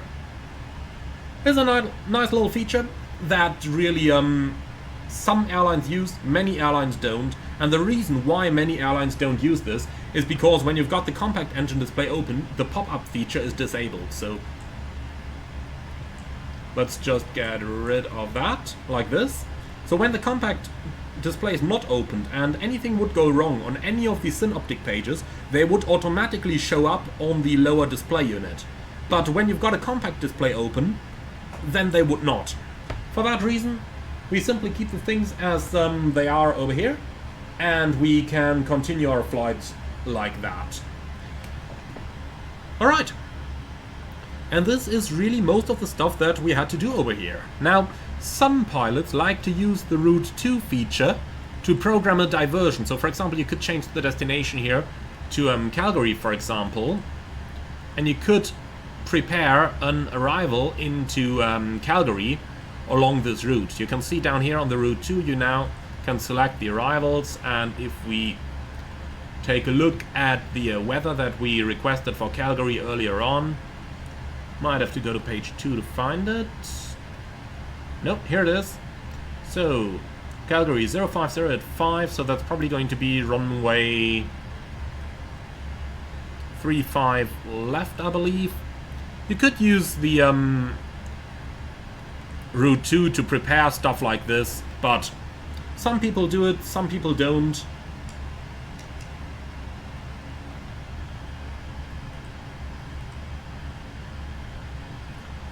Let's just go all the way to the arrival. Here it is. And like that, you would simply have something in the box in case that stuff really happens. But most pilots just stay on Route 1, copy the Route 1, and that's it.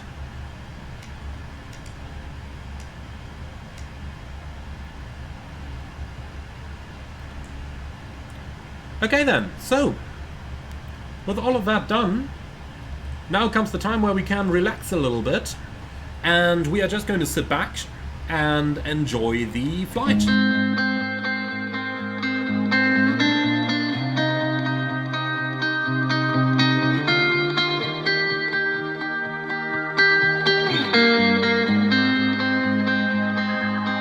Nothing is untrue, nothing don't matter. It's all notions of our emotions, of everything we are and what we belong to, how we reach our destination. Shadows fading light. We're caught in burning fire, almost falling from the sky, and the sun may tear the wings of us like Icarus. We fly, fly with courage and bravado, fly with passion in our hearts, and realizing the power of love will guide us safe to shore.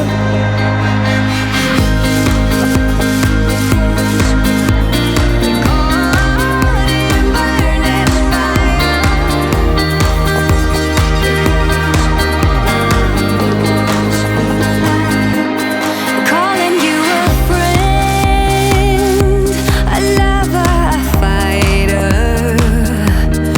May we never be like strangers, never be afraid in fear of each other. May we keep all we uncover. We're caught in burning fire, almost falling from the sky, and the sun may tear the wings of us like Icarus. We fly, fly with courage and bravado, fly with passion in our hearts, and realizing the power of love will guide us safe to shore. Caught in burning fire, and the sun may tear the wings of us like Icarus. We fly, caught in burning fire.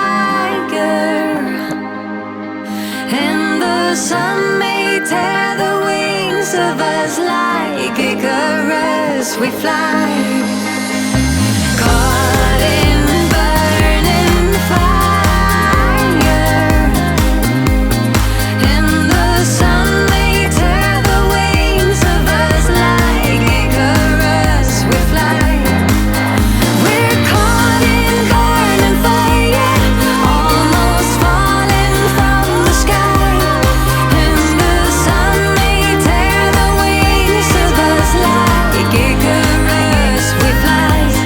Fly with courage and bravado, fly with passion in our hearts, and realizing the power of love will guide us safe to shore. Safe to shore.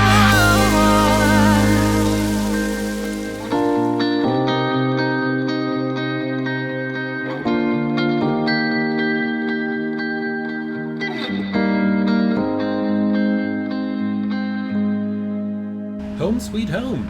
We are slowly getting into the vicinity of Zurich. You can see our top of descent is already coming up, just about 110 nautical miles out, and we can start preparing the airplane for our approach.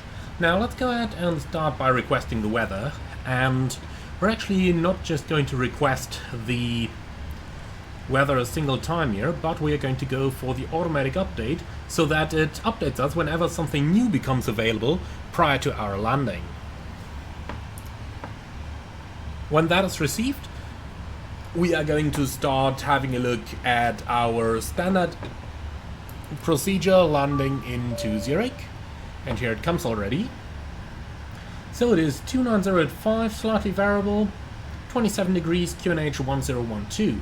Let's go ahead and first of all pre-select 1012, like this and like this. Okay, thank you. Don't need the TAF over here.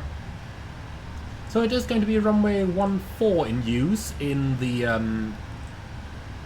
real world with these weather conditions. However, for our simulation, let's go for runway 16. Now, they did use 16 back in the day when Swiss got their first 777.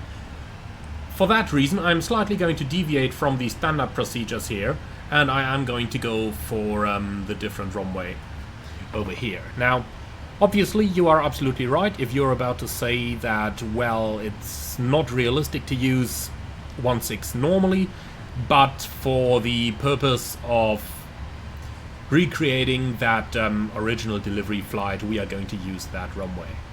Okay, so relax 16 transition, and the approach is going to be the ILS approach into runway 16, and we're going to go for the airport charts as well, so airport info, and they did park them down at the Bravo gates if I'm not completely mistaken, so we're going to go for that chart as well. Okay then, let's start our setup by first of all entering the arrival that we had planned, so relax 16 transition is gonna go into here, and then we can go ahead and go to the descent page. So we'll leave the speed as it is. We are going to request the latest weather forecast just to be sure that we've got the latest data, and verify the transition level. Now 80 might be a little bit low over here. I do think with the current weather QNH 1012 should be flight level 90. So Zurich is going to go into here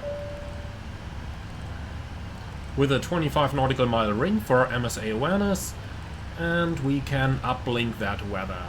Now, looking at the approach chart itself, and in terms of the MSA, we generally have low MSAs in the north, and then down in the south we're getting the really high MSAs. So just to create a little bit of awareness here, on the fixed page I am going to insert these two radials. So we've got 085. Well, the big question now is, it says bearing up here, so let's a quick look using the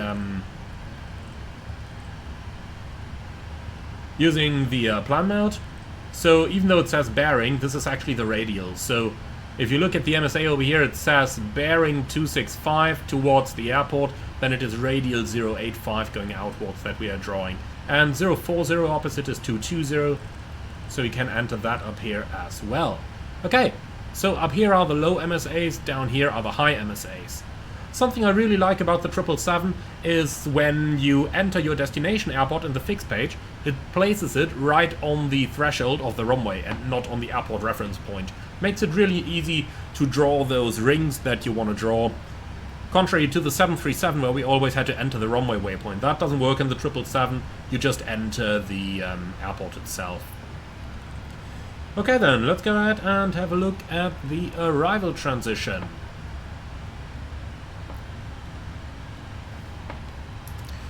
So, Relax is going into here. Coming in from Relax. Thereafter Zulu Hotel 371 above flight level 100. That's in here. Then we've got Zulu Hotel 373 above flight level 80. In here. Then we continue via waypoint 375 above 7,000 feet. And we do have that. On towards 425, which we have in here, followed by 427, 429, and we have those two. And thereafter we join the final via 430, 434, above 5,000, and Inuzo. And we do indeed have all of those. Okay. Now, we can probably expect a shortcut, so let's just take the center fix, put that behind Relax, and see what we're going to get. Don't execute this, just let it calculate. And it wants to cross Relax in flight level 93. Can't do that, since... actually, we can do that. We got the 100 restriction just after that. So let's just make it level 100 over at Relax. That should provide us with a little bit better vertical path management from our VNAV profile. Okay then, leading us onto the approach chart, we'll start down here. So, Inuzo 4000, 3-degree glide, and we've got Inuzo 4000, 3-degree glide. Now the glide actually comes from the new nav database now and no longer from the calculation that the 737 used to do. This is all from the new nav database. So it should be reliable. In case of missed approach then, if we have a look into this. Initial climb clearance 5000, climb straight at 2.2 DME India Zulu Hotel, past the station, turn left maximum to 10, minimum 20 degrees bank, intercept radial 213 inbound Zurich East VOR. So looking at this, we got the Bravo point, then 213 inbound Zurich East. At 5 DME from Zurich East to the station, continue climb to 7000, proceed to the VOR, cross the VOR at 6000 or above, and intercept radial 094 towards Amiki. So we got Zurich 094 Amiki, then we have 5000 initial till 5 miles, then above 6000 at the VOR, and then Amiki 7000. So that does make sense. For our navigation radios then, we can program Zulu Uniform Echo, Zurich East.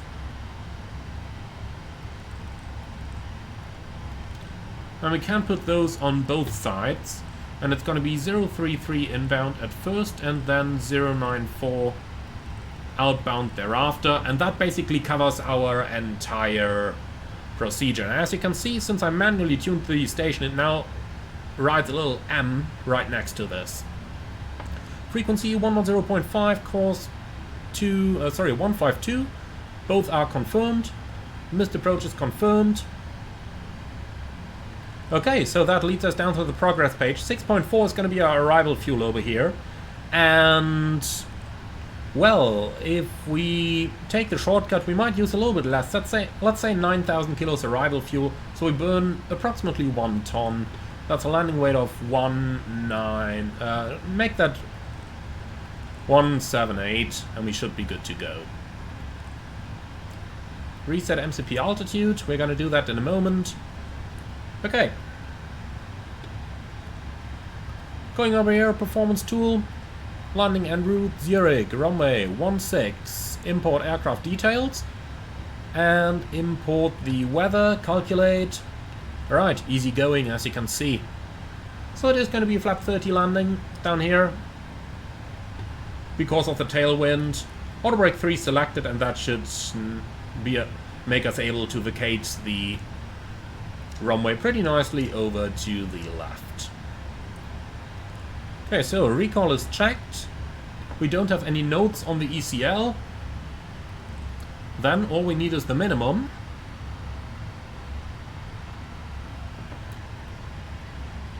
So we are in a category Delta aircraft and 4% go around gradient is possible, 1590.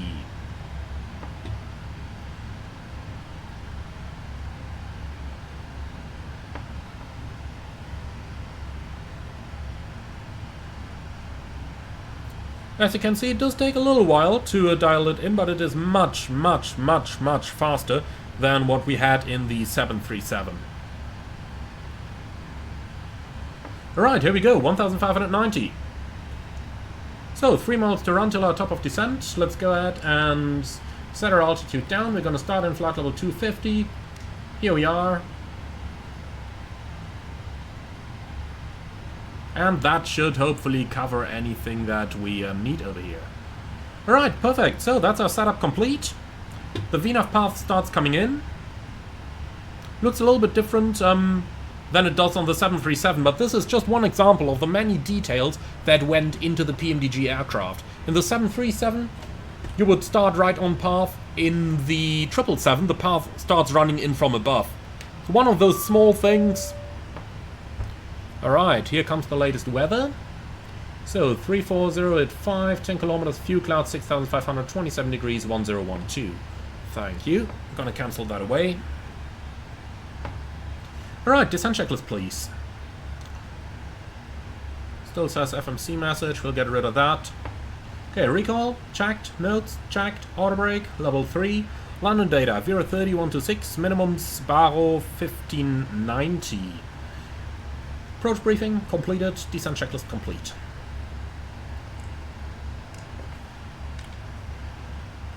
Easy going, isn't it? Alright, I think we can slowly start taking the sun visors off over here. Enjoy a little bit of the beautiful look outside.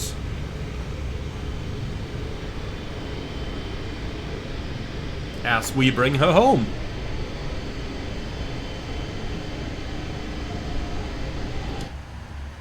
Now, I wanted to show you one more thing, and that is the new time acceleration capabilities. So we're approaching Lamgo over here with quite a steep turn. Let me turn on 4x time acceleration.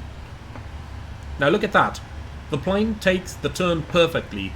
Look at the deviation from the route down here. 0. Sometimes 0.1, but there you go, 0.1. But this is really very accurate tracking of the route now under time acceleration. Makes it really easy to fly pretty much any sector you want to fly.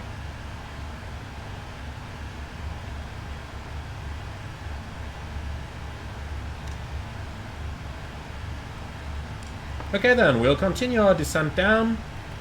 Let's go all the way down to 10,000.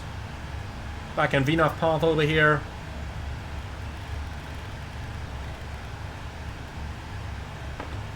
So the time acceleration features in the PMDG 777 have been greatly enhanced to make long-haul flights possible in a very short period of time. For example, I filmed this flight using 4x time acceleration, so it took me just about under 2 hours to film this thing, with pretty much the entire flight happening at 4x, even going through all the turns. And the plane can easily take up to 8x, 16x occasionally, but Microsoft Flight Simulator starts getting a little bit laggy when you go higher than 4 times time acceleration. So 8x, the plane takes it perfectly, but I would personally only do it over open bodies of water or over the desert when the sim doesn't have any scenery to load or very little scenery to load.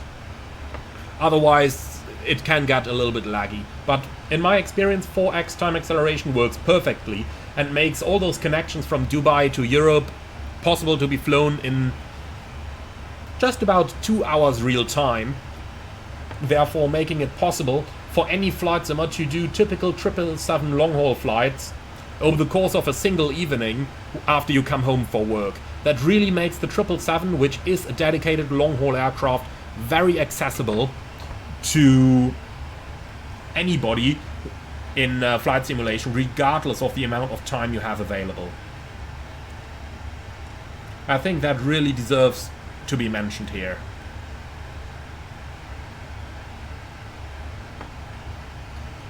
Okay then, nicely going down. 314 knot profile is obviously pretty fast. You can really hear that because we mostly just hear the wind noise by now and not the engines. Again, that is completely realistic and as the actual airplane would behave. Now there are a couple of differences in the 777's VNAV system that you should be aware of compared to the Boeing 737 and other Boeings you may have flown previously in the sim. Even though, to be fair, the 737 is probably the only one at the moment that has a realistic VNAV. Hopefully Bluebird is going to add one with the 757, but that's for the future. So the 777's VNAV system, as I mentioned, works quite a bit different from the 737. First of all, let's start at the top of descent. When you initiate an early descent in the 737, it would go 1,000 feet a minute until it captures the path. In the 777 it's different. The 777 just sets a target thrust, and then it is basically going to work like if it was in level change mode, and it's just going to pitch to maintain the speed. This results in no thrust changes, so it increases passenger comfort and reduces wear and tear on the engines. But it results in a slightly varying vertical speed until the vertical path is captured. Later on then, when you're on the way down, the 777 has a geometric path descent between two different constraints, and under such a path descent, it would not automatically pitch up to reduce speed, but you might find yourself using the speed brake quite a bit in this aircraft. The good news is it has a very, very effective speed brake system, so you can easily reach, 5,000 feet a minute with it. We can actually give it a try here. Let's go level change. Let's use the speed brake as soon as the airplane has established on speed, and we're just going to go a little bit below the path, then I can demonstrate both of the things we talked about. So let's use half speed brake here. This is half speed brake. You can see the enormous trend vector you get down here. And just look at this. We'll wait until it stabilizes on speed, but as you can see, 5,000 feet a minute, stable airspeed. And if you go full speed brake, the effect becomes even greater. Now let's go ahead and slowly stow that speed brake again.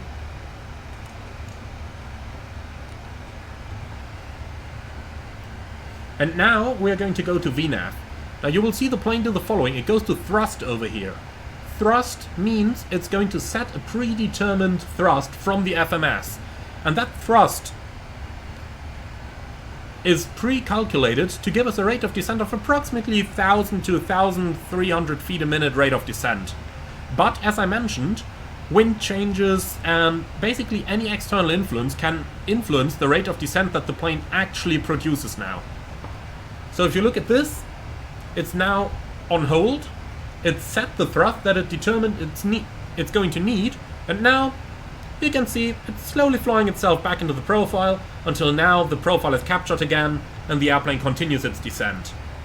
That's a pretty cool feature that the wide-body Boeings have.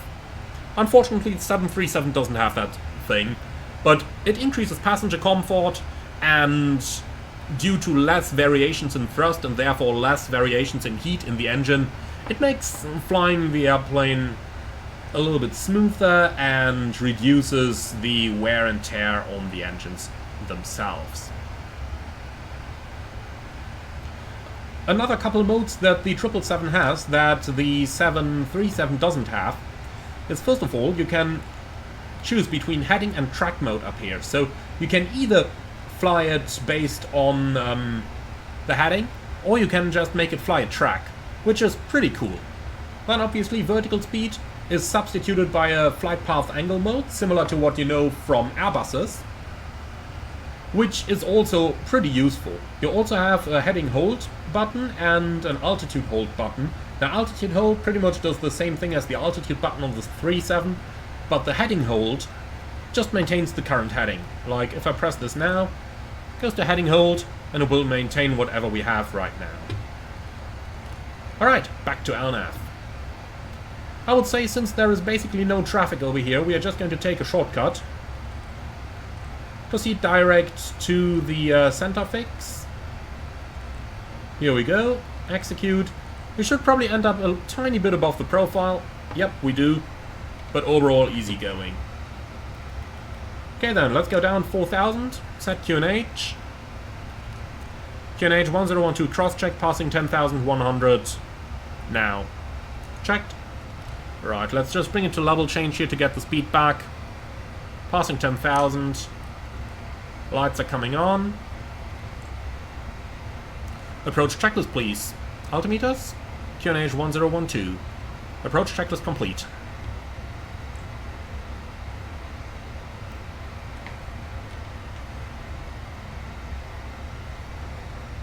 Alright.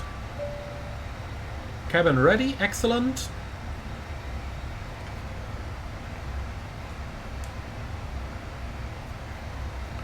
Well, and with all of that out of the way, let's go ahead and do a little bit of manual flying. So, autopilot is disconnected. You can fly the airplane with or without auto thrust manually. Many 777 operators demand auto thrust to be used. Others don't. Personally, I'm kind of a fan of using manual thrust when in manual flight, so for that reason let's turn the auto thrust off over here as well. So we're about 1,000 feet above the profile. That's not going to be a problem at all. Now if we just take a little bit of speed brake here. Look at those effects. This is half speed brake. 2,600 feet a minute. Let's go full speed brake, just to show you what it can do. Look at that. Over 3,000 feet a minute.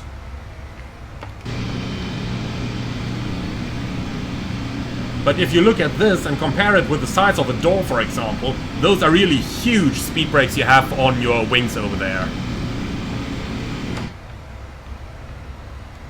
Okay, and we're back on profile. As you can see, really easy going.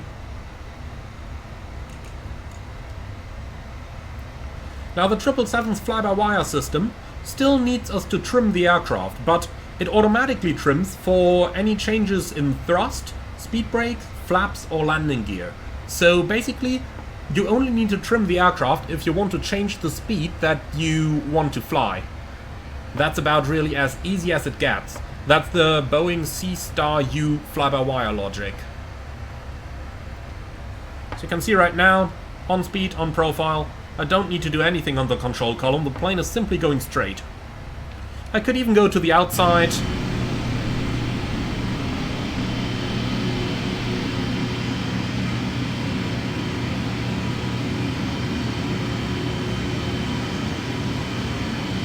Now that's some turbulence there. Watch the engines closely. In that turbulence you will probably also see the engines shake.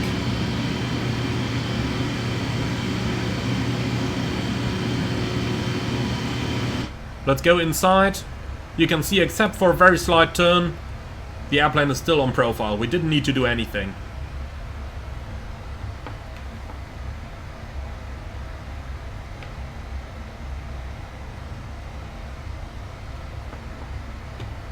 Okay then, let's go ahead and start slowing down a little bit. We'll decelerate towards the up speed.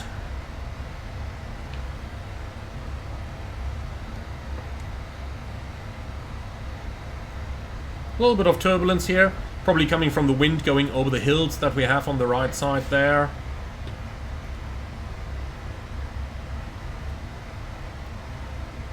1,000 to go.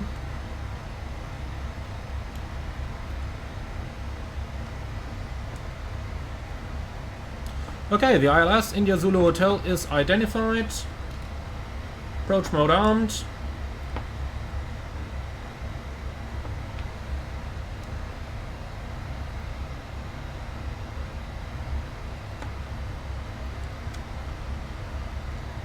Flaps 1. Speed checked. Flaps 1.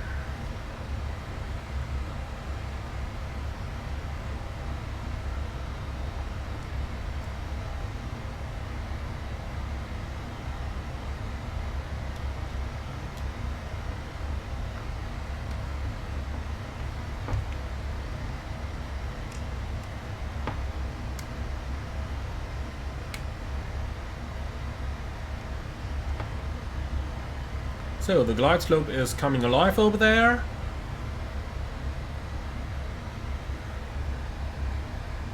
Localizer capture. So you can see the plane sets the runway heading automatically, which is a pretty neat feature.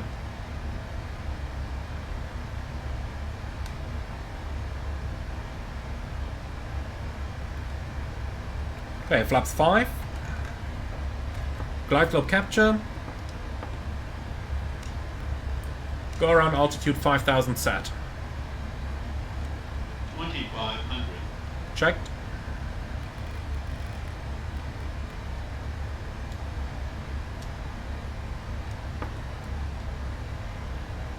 Alright, so that's our runway in sight, 12 o'clock.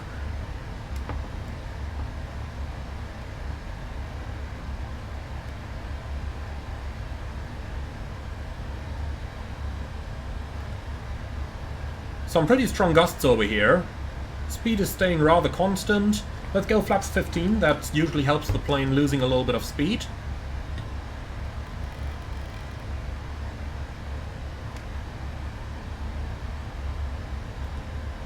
You can see my control column moving down there. Sometimes I really have to make some strong inputs to keep the plane straight on profile right now. Okay then, gear down. Flaps 20.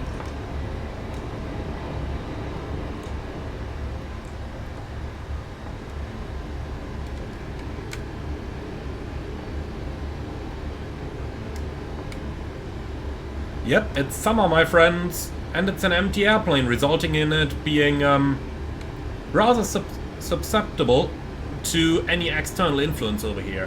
When you're flying it full of passengers, it definitely reduces speed a little bit nicer. Okay, flaps 25.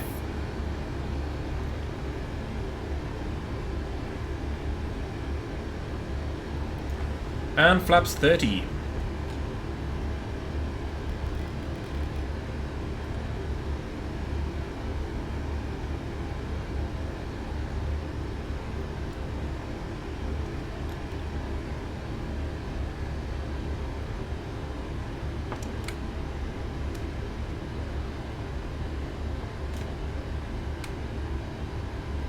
Okay, landing checklist. Landing checklist complete. 1,000. Checked. Okay, nice and stable.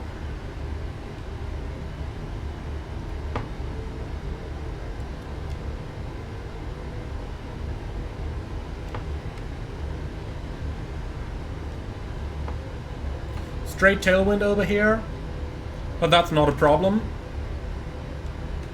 That's just how Zurich operates.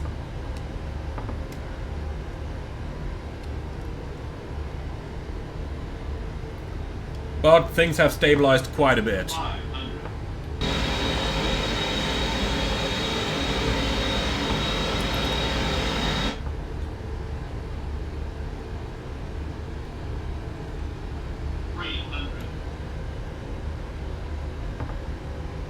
Alright then, let's make it a good one. Approaching minimums. Checked. 200. Minimums. Continue.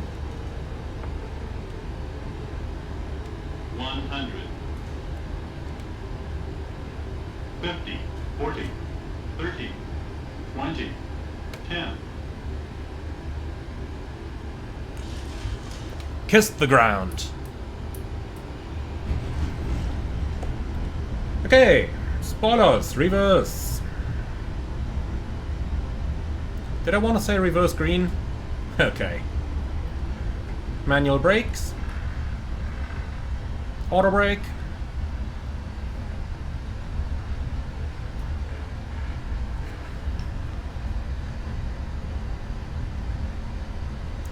So we'll let it roll and vacate on the next exit to the left.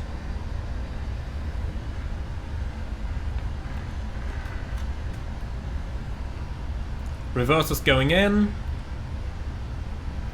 Vacating to the left. And we've got journalists waiting for us. First things first though.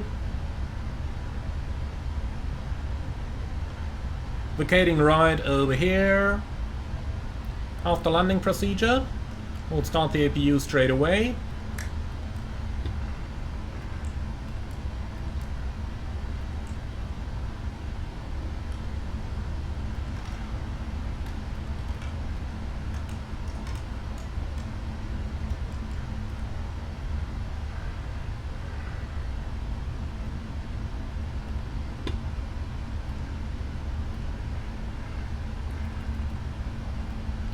So, parking on Bravo 38, that's gonna be first to the right, and then on the other side of the Bravo terminals.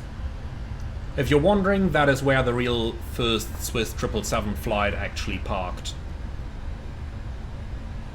And over there we'll probably have lots of journalists and lots of you guys waiting to see their new airplane in action.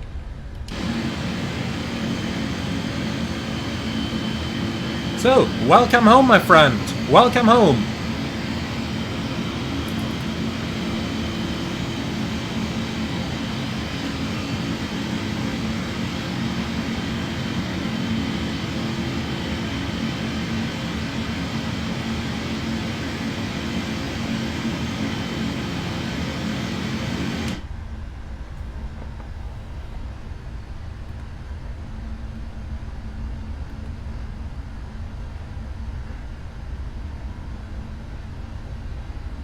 So, left into Mike and then left onto 38.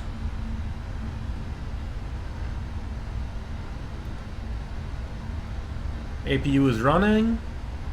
We're at 2 minutes over here. Shutdown engine, or shutdown right engine. Single engine taxi is normal procedure in a 777.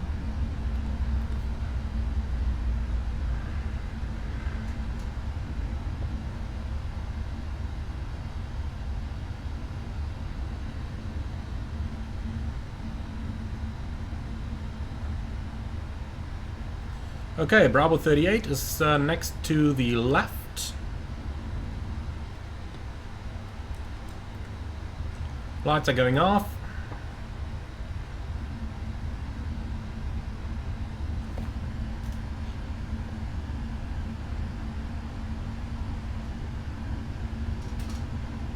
Gotta do a slight overshoot here, otherwise you are not going to get a large airplane like this properly into the gate.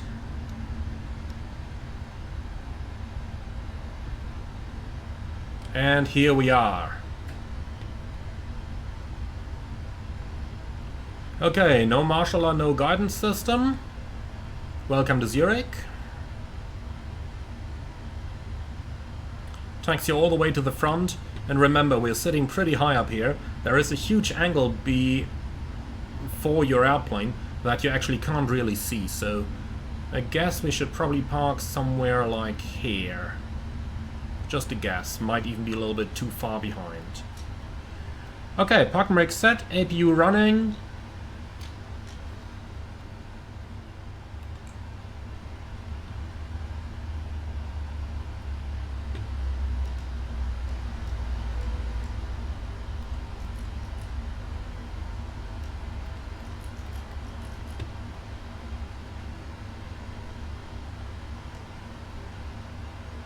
And the engines are running down.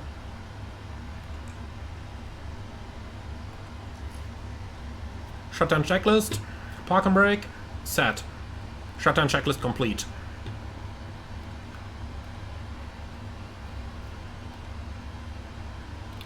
So, set the chocks. Connect the jetway and connect the external power, please. Cabin crew, all doors in park.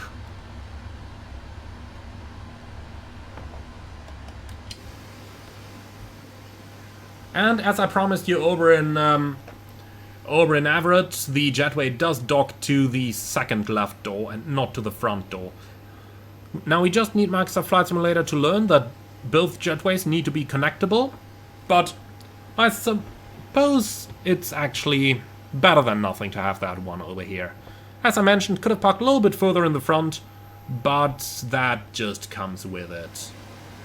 Alright guys, and here we have it, the PMDG Boeing 777, coming to a simulator near you between the 25th and the 30th of June, as per the current plan. As always though, that is just a plan and not a necessary promise. So let's go ahead and actually connect the air conditioning unit, please.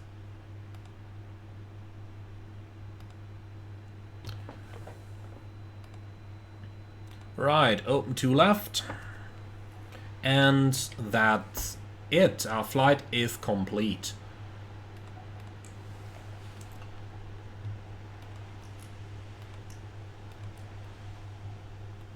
Right, securing the aircraft checklist. Packs off. Securing the aircraft checklist complete. Right everyone, I sure hope that you liked this one. It's been a long wait. Totally agree on that. I really would have hoped it would have been faster. But then again, some things you just can't control. But believe me, as soon as you have this airplane on your drive, it's really going to be worth it. So with all of that out of the way, what can I say? Thank you very much for watching. If you're up for more, if you want to see more 777 flights, and most importantly, if you want to see the 777 tutorials, be sure to subscribe to the channel, as I will be producing quite a bit of 777 content in the sooner future. And with all of that out of the way, all I can say is thank you so much for watching everyone. I sure hope that you have enjoyed it, and be sure to let me know in the comments below. Thank you very much. I see you all again on the next one, and if you really like what I'm doing over here, I would appreciate a small donation through the Buy Me Coffee link in the video description below. Thank you for watching, and see you all again on the next one.